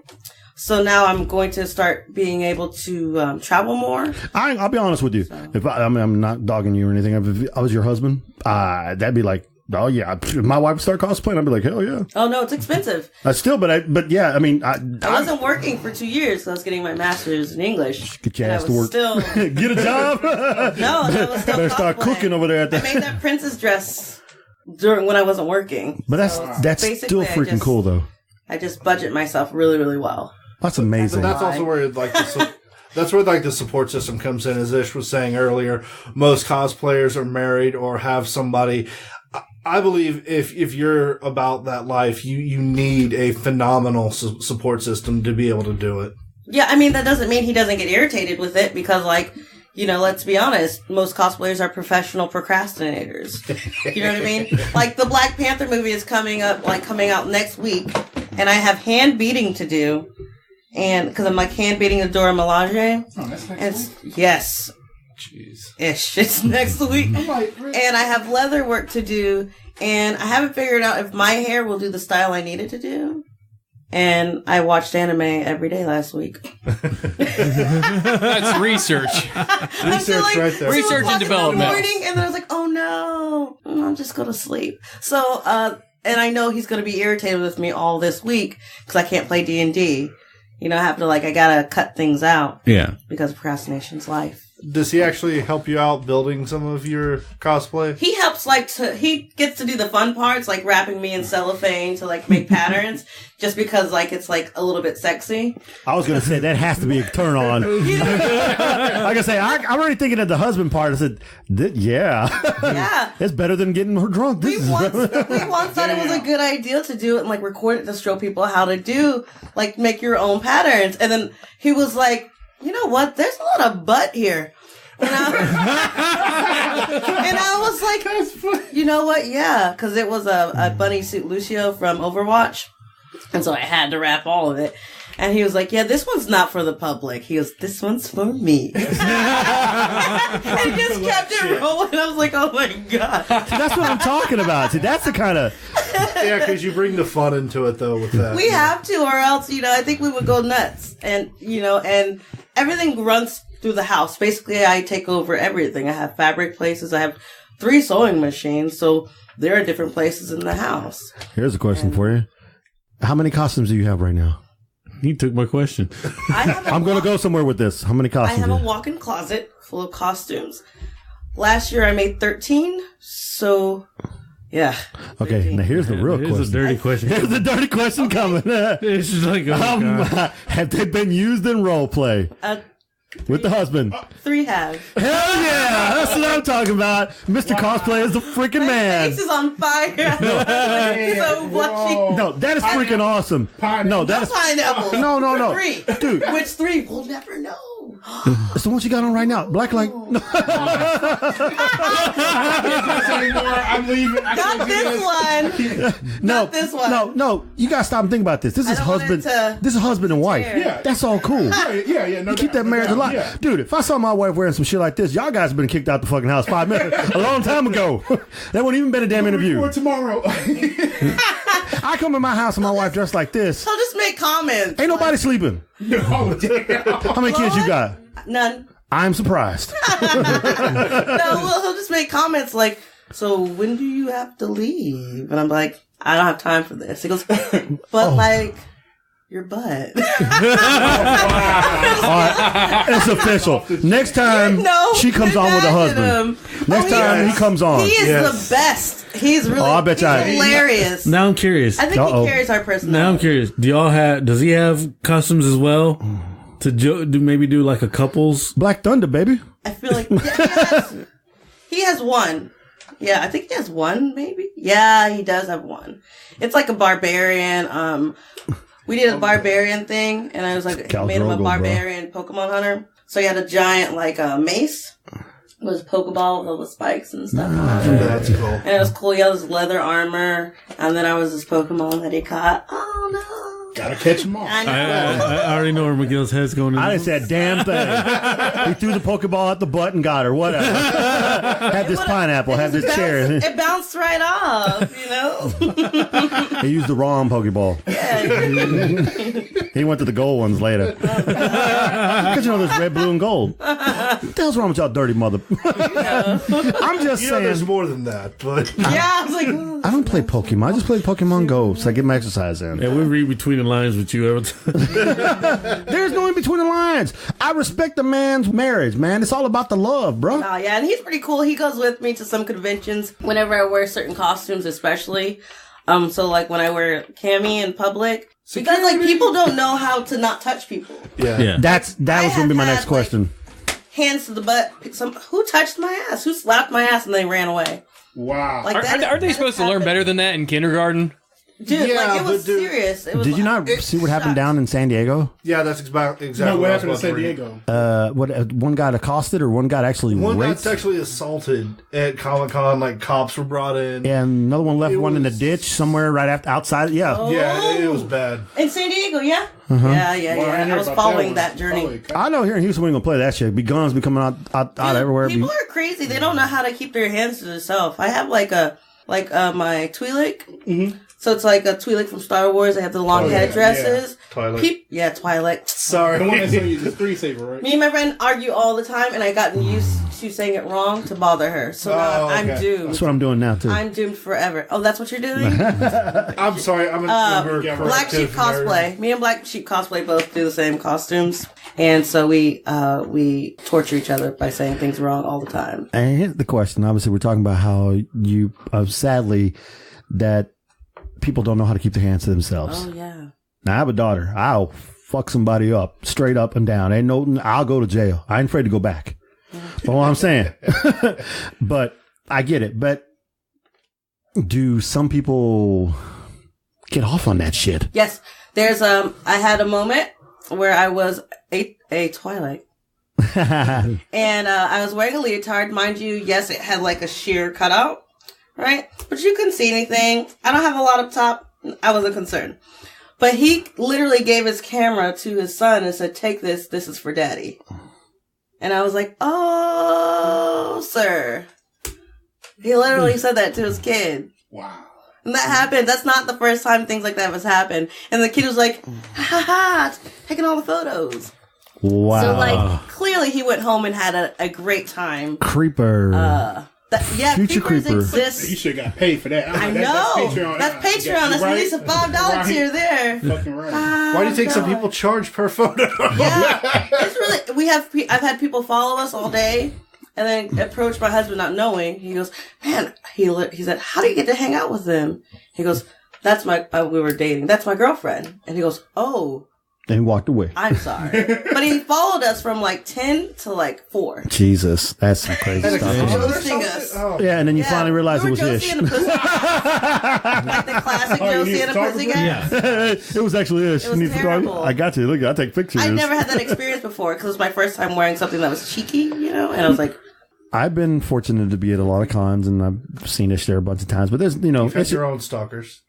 Yeah, I do actually. What the fuck? Furries. Shut up. I got invited to a furry party by accident one time. Don't go. I didn't. I was like, I got invited. I Okay, had they're cat not ears. all that bad. It was, but I knew what, like, once I put it together, I didn't know. My kid knew. I didn't know. I was going to be taken advantage of. But that's not what the point I was going to talk about. Why did I bring up the goddamn furries? I actually had a legitimate. I was still going on the. Okay. We were talking about cosplayers and how they get accosted everywhere, but I feel that there's some cosplayers out there that actually want that attention. And I'm thinking of someone right now. I don't know her actual name. I haven't seen her dressed in a couple of years now. But she's a little freaky, little weird. She dresses up like a Harley, but she was definitely acting like a hoe and always feel up on men trying to get money somehow, some kind of way. She had her boyfriend there too, who was also cosplaying too, but they were acting kind of like, we go back to the hotel, we do some freaky shit, you pay some money or something. That's the kind of vibe I got.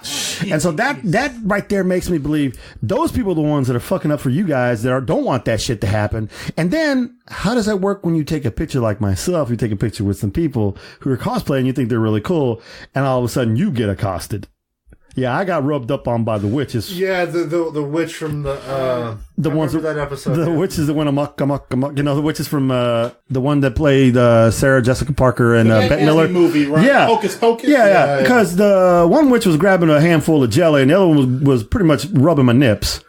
And I walked away, and I told what's his name? I said, "Is it strange that I'm a little aroused right now?" That's the best response to that. Basically, I didn't know how to take that. I didn't know. And then he made a comment about, dude, I think she wanted to take you home for real. I mean, she wasn't into, because they eat kids. Yeah. But he thought, and some other people thought this too. And this was my next question, went beyond her character. Like she was actually pursuing. Yeah. And I'm like, I didn't think that, me being a naive country ass, I didn't play too much into that. I didn't read it.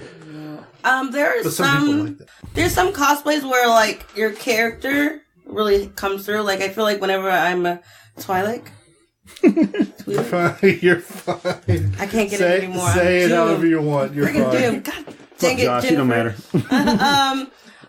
Where they're known to be very like sexy, right? So my entire walk will change. How I carry myself will change.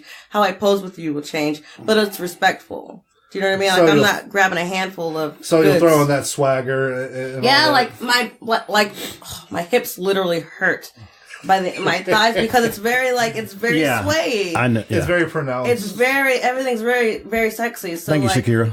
Yeah.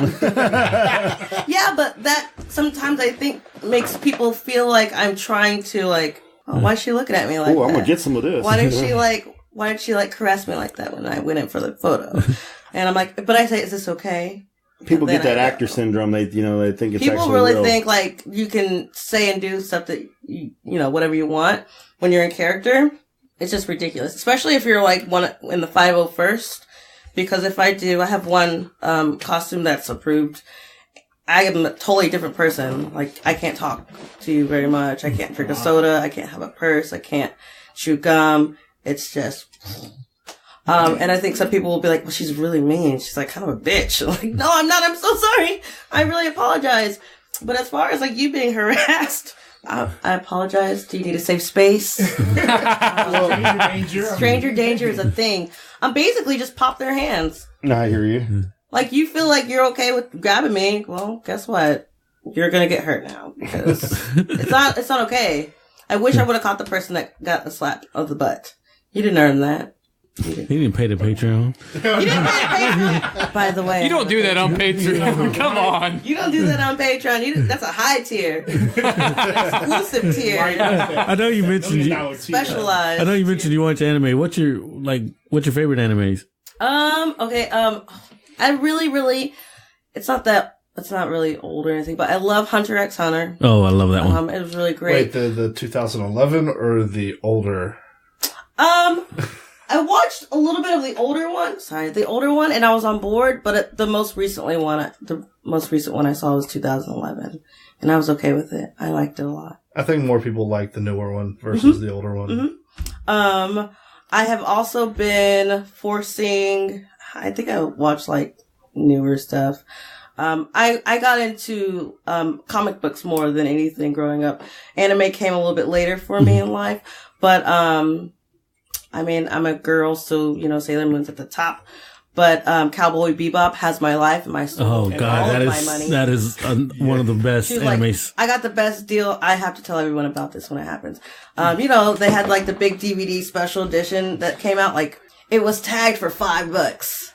Oh, my God. It was a whole collection of Cowboy Bebop. And I was like, can I get this? And the lady was like, yeah, why not? I was like, and she was like, and she scanned it, and it was like, like $60. And I was like, it says it's $5.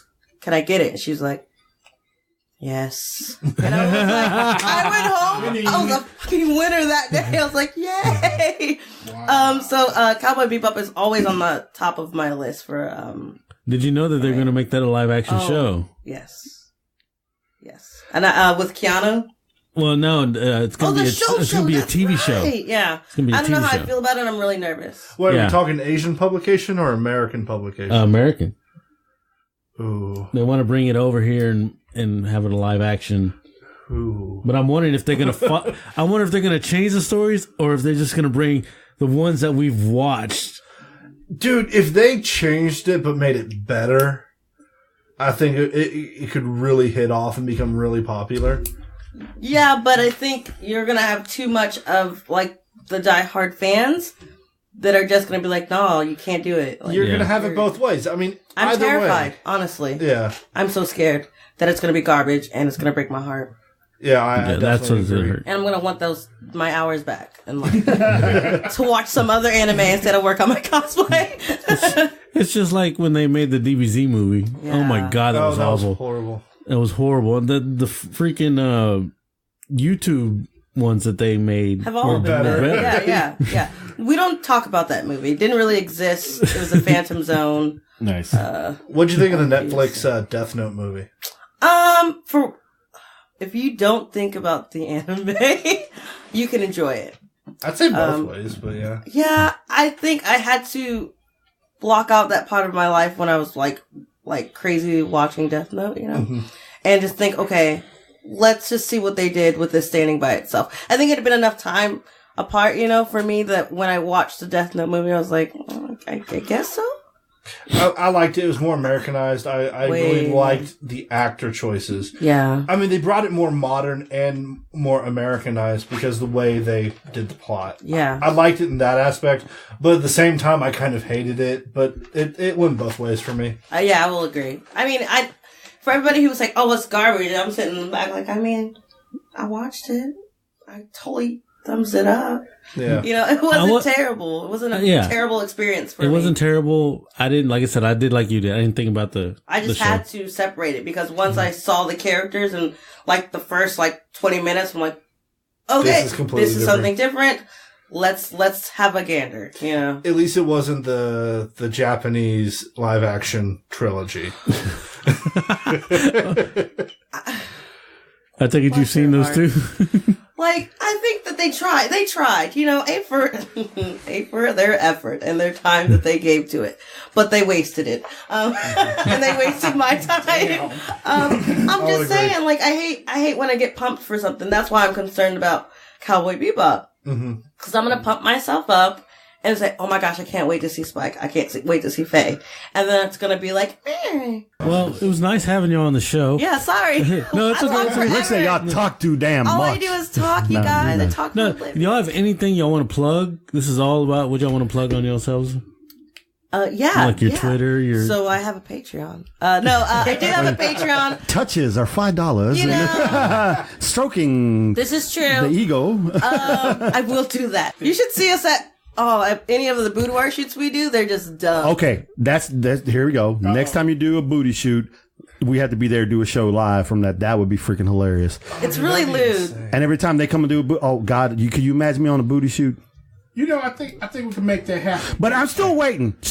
When you and me, we're supposed to do the Burt Reynolds thing. Yeah, I'm gonna get naked on the rug. I understand you don't want to do that. I totally understand. I feel for your cameras. Okay, if you do that, That's Patreon money, baby. I wasn't thinking Patreon. I was just thinking incriminating evidence against you. We're gonna put it out on Anyways. Man, it ain't going to come out. The lens is going to crack. Anyways, You know why Shirt. of your frame for the butt? anyways, let's go back to... Oh, my wife What said you I gonna got plug? the booty. Oh, yeah, I have a Patreon. It's just AfroQueen. I'm really easy to find, but it can be lewd at times. How lewd. You know. Quit asking questions. She's trying to plug. And I have find me on Facebook, on Twitter. I will be in Texarkana for TexarkanaCon. I'll be there, and then we'll be in Chicago for C2E2. I'm really excited. I'm gonna go with C2E2. I really do. And Ish, you have anything to plug? Just go. Oh, yeah. He wants to plug. Never mind. Hey, I'm not with the BDSM brand. Don't forget, Ish is a good member, and you can use his tag Ish at my BDSM Supply for 10% off. All right, And they'll come back and tell me, yeah, we'll make that happen. They'll put the code in on the website or something. It's like, oh god, dude. I'm pretty easy to find on social media now. I don't do all that Snapchat and stuff. I'm too old for that. Well, they go and they disappear quickly, bro. You can get away with a quick pick and boom. You Brett Favre that shit real No, fast. hell no. Facebook, Instagram, Twitter. Oh, you like it Barrimedia. Barri Media. That's the easiest way to find me. Again, I can't thank you guys enough. Can't thank AfroQueen here enough for joining me. And I need to give a shout out and thanks to everyone who's ever worked with me, everyone who's ever given me the chance, their time of day, especially when I first started just trying to get in the, photography, cause, like we were saying earlier, there are people that, like you were talking about snooty people earlier, there's even cosplayers I've tried to work with that have turned me away. And they've come back because either, like I know a lot of people that work at Fox 26 and Isaiah Carrier, sometimes they give me a shout out, or, Christina McDaniel, or, someone give me a shout out, or sometimes even on Twitter. I think y'all have seen it where Comic Palooza retweet my picture just like, oh, I want to work with you. No. Remember 3 years ago when I was a nobody, no, I may forgive, but I never forget, so I got to thank everyone who's ever work with me, give me the time of day, their time. I can't be thankful enough, we did forget one thing. We did. What? I got it right here. So, Ollie, give us a weather report. Hey, I don't do the weather on weekends. It's going to rain. Well, let's see here. Actually, I think it is going to rain the rest of the weekend. Yeah, it's supposed to rain all day tomorrow. I'm going to be driving that shit. Oh, let me confirm here. Let me go to the to the weather data here. The Barrimedia Weather Center. Let's see. I think it's called the Black U Weather Report, isn't it, Ollie? Hey, I'm definitely falling trying to sue me. Ooh, Sunday, partly cloudy, high of 71, low of 55. It just ain't a Barrimedia day. You know what's funny is, though? You sit there looking, damn, how's the weather going to be in here? Oh, shit, you know what? I know who does that. Look, there it is right there. Yeah, he said going to be, oh, yeah, okay. He's more reliable than the weatherman. And he's stealing it from the weatherman. Criminal. You know what? This is what I do with the weather. And I take the best because, all the local Houston weather reports, they're a little bit off. So I look at, XYZ channels and I look. And that's why sometimes I don't get it out till late because I wait to see what they're going to do and I kind of average it out. And then my average, and not to toot my own horn, like you said, I get compliments from a lot of people. It's like my average report is better than your local, NBC or Fox 20, whoever you listen to. And it's like CNN. So you're an aggregate weatherman. You take and you quantify it, you put it together, and you diversify the weather report. Say what? Yeah. You should go into stocks. So Channel 13, Channel 11, Channel 2, look out for Should have do on the weather. Should have do on the weather. You need to be the kingpin of Houston weather, man. I call myself Houston's best independent meteorologist because I'm not affiliated with any weather station. And he chastised me one time when I gave a weather report. What was that during Harvey? Yeah. I was like, this is serious. I was like, this weather is serious business.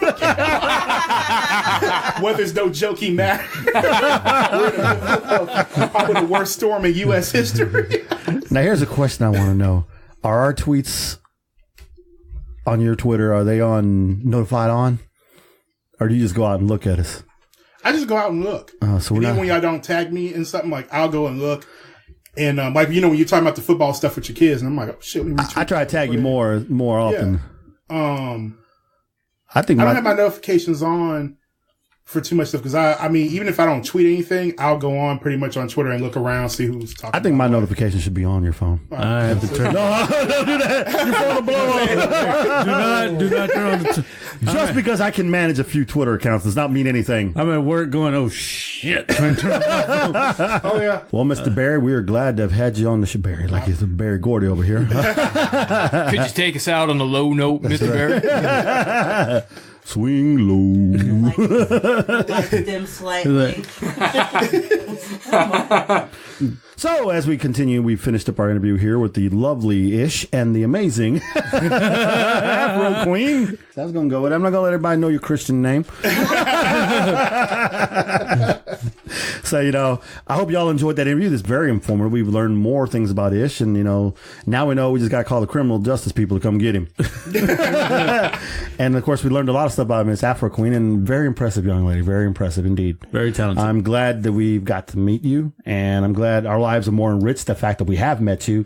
And when he's gone, not like, when he leaves, hopefully you stay in contact with us, and we'd love to have you back on the show. And yeah, we were dead serious about bringing your husband on the show because I think we'd have a great freaking he'll time. fit in just and we'll right have the Hennessy. I won't be on medication. I'll have the Hennessy here. You ain't not. Whiskey. Sure. Hey, whiskey man. that's Captain Morgan over there, bro. Also, I don't know if you know, but he talks like this. He's a little country man. So that's my husband. I thought he was faking that when I met him. Oh wow, that's okay. So where's he from? Oh, so Anacondas. Nice. Okay. He's from Anacondas. I know them folks. A1 since day one. Nice. Steak sauce. Sometimes though. He's got a sponsor. He's got to be the announcer voice and be the sponsor in quotes for our trailer talk. It's got to be him. It's got to be him. He would love to do it. You have no idea. Very nice.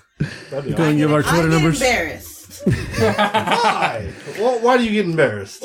You haven't met my husband. Southern pride. He has barrel rolled across the street in front of a police car before. Said, barrel roll, quick tactics, pa pa pa. He just barrel rolled in front of a cop car, waved and ran. And I was like, I'm sorry. That's some funny shit. I'll definitely hang out That's with his him. personality.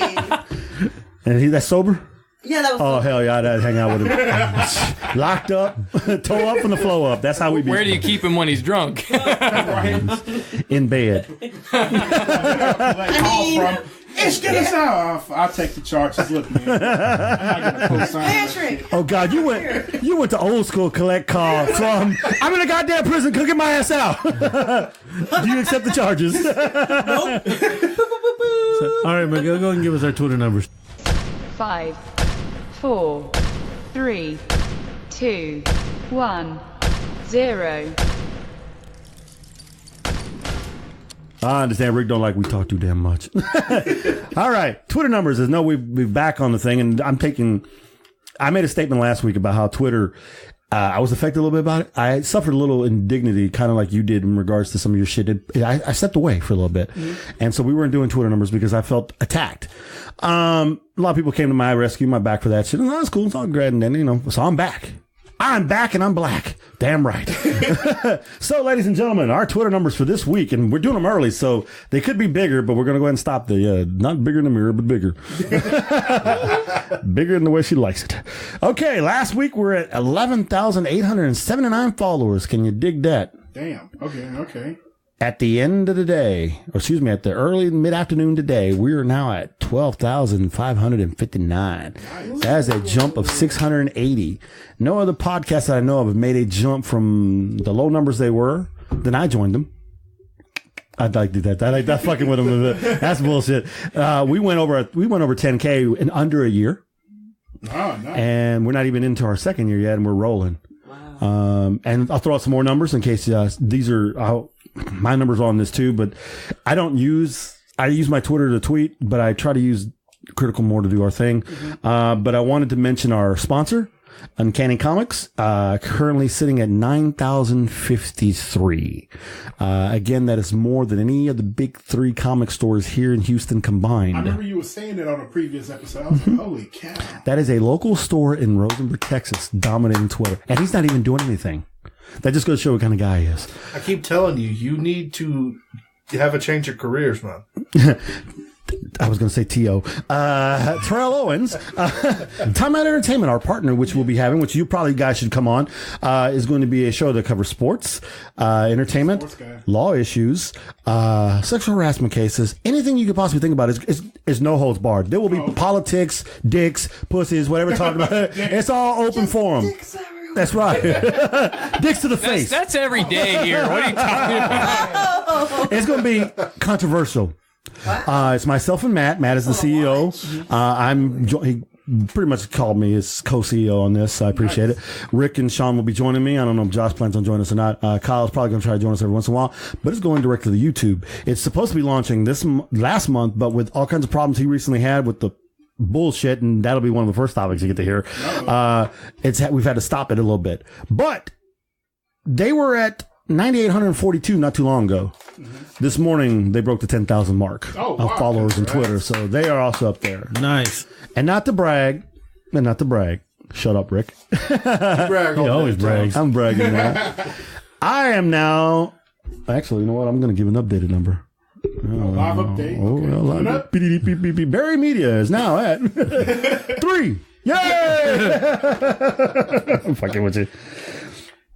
No, I can thank, obviously, the people who follow me, people who tweet with me and say kind things to me and came to my aid when I was attacked. I thank these mugs in here. I thank everybody I work with and friends like you. The reason why I have freaking followers and everyone. I try to interact with all of them. I love the fans. I love the people. I love talking to them. I've been gracious enough that I have 18,905. But that again, that's a lot due to who I hang with and what I do with, and I appreciate it. And eventually, when Critical overtakes me, which they will, I'm pretty much probably going to push mine to the side and just focus on tweeting that's Critical. That's all I'm trying to do is trying to get them back where I'm at, so I can just handle. It's very tasked, and and a lot of people. That's the thing, and the problem is I am currently using my Twitter as I'm the person that's booking the people that come on our shows. So when they hit Critical, we tell them to hit me on my Twitter via message, and then so I call them back up. So. And that's how we got you here. So our people coming on our show, I know Rick wanted me to drop this here real quick. On Monday the 12th, we have the Pod Couple coming to us live from Canada, Sean's buddies. They'll be joining us at 7 p.m. our time. On Monday the 19th, Morgan's Organs, a comic book guy. He sent us the comic books in your email, and I got a copy on my email too, so you guys probably want to download and read it. If not, I'll forward it to you. You can forward it via the Critical Thinking email. On Monday, February the 26th at 7:15, our good buddies and Ish's main supplier, My BDSM Supply, will be coming on. My BDSM Supply. Ball gags, and what else do they have? Nipple clamps. Nip clamps. Electric nip clamps? I mean, I'm sure they exist. What is the purpose of a butt plug? You're not trying to plug it so you don't go to the bathroom. All right, let's move on. Rick knows what a butt plug is. He's one. But anyway, on March the 5th, Maxwell Ivy, the blind blogger. I don't really know if he's blind or not. That's just the title. But he's going to be joining us. Has a lot of followers. He's pretty cool. He's very interested in the show. I'm surprised. As many people we offend. On March the 11th, the Cinema Psycho Shows will be joining us. They're another podcast, 7 o'clock. On March the 18th, this is the one I can't wait for. No Fucks Given Radio. That's right. The No Fucks Given guys are coming on. The ones that play us. They will be coming on our show. And you guys better know this. February 15th, we're going on their show. So we have to be here 8 o'clock to be on their show at 9 o'clock live. We'll be on the No Fucks Given Radio show live. So whatever I say will be live. Oh, snap. We're going to get sued. New York, you ready for this? No, where they at? Cleveland? Indiana? Where the fuck they at? What's up, Ohio? They're somewhere in there. I don't know. We don't give a shit. It's too late. It's too late to remember that right now. That's I offend everyone. And then, now, just recently booked, and one that I'm really excited for. And if y'all make any disparaging comments or make any lewd comments about this, I'm going to slug you. On March the 26th, Michaela Hay will be joining us live from Canada. She is a young singer. She's 15 or 16. Her father will be joining us, Michael, as well. She'll be joining us at 7 p.m. She has an album out there right now on iTunes. Very soulful singer for being such a young lady. She has a beautiful voice. It surprised me when I first heard her song. Actually, I've purchased a couple of songs already off iTunes. I haven't bought the whole album because I'm a broke man.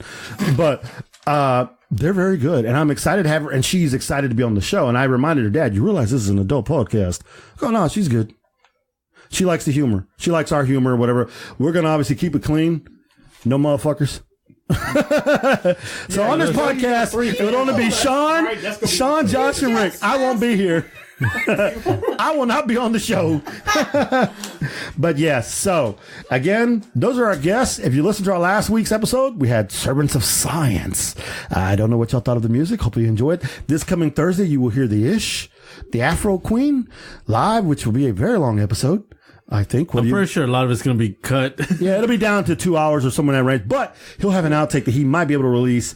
We usually put it up, so you know, we put it out to the shows. They play their radio limit, and we play our own. Oh, okay. So some of them, that's right how you do it, right? Some of them are long, some of them are shorter. I always have to cut a hour and 30-minute long, so that's the thing I hate doing the most, because I have to get all the content out, and I'm like, man, there was so much good stuff in this conversation. And that's where we brought Lame Ass in. So Joshua will go back there and this is my boy. Well, I worked with him till he got canned. Again, I bust on Josh, but Josh is a good guy. I've known him. I worked with him for many years. I don't work with him anymore, sadly, because it's a bunch of bullshit. But dude has done tremendous work with our website. You can actually go on and log on now and become a member. Create a profile. Yeah, you can create a profile and get all our bullshit, whatever we're doing. Eventually, Rick's dick pics will show up. I've actually added a forum section. It's not fully up and running the way I want it to. I need a little bit more time to do that, because what I eventually want is every time we have a new episode, there's going to be a sub forum. Episode number 75. You can talk with the fans directly about that episode. Nice. We have a separate section for trailer talk. Once I get in a groove of actually updating this weekly as we do stuff, it's going to be a lot better. That'd be really cool for the guests, too, because the guests can go on there and communicate that. Yeah. I always like that. But as Rick is playing with our forum or playing with himself, whichever you want to think of, I will give our shout-outs.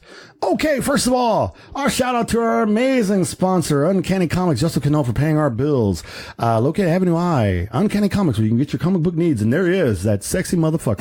Anyway, our other sponsors, not sponsors, our co-host, partner, Time Out Entertainment.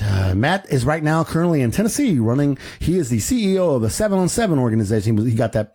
They gave him that shot, and so now he does all kinds of cool stuff. Yeah, Matt does a lot of things, has a lot of contacts with Dallas football teams and whatnot. We're talking from Cowboys to the Dallas Arena Football Leagues to a bunch of Dallas Maverick people and a bunch of other stuff. So he knows a lot of people. So that's gonna be a lot of. He actually knows a lot of rappers too, from California. And yeah, I saw some of his pictures, so that's gonna be kind of cool when we get them on the show.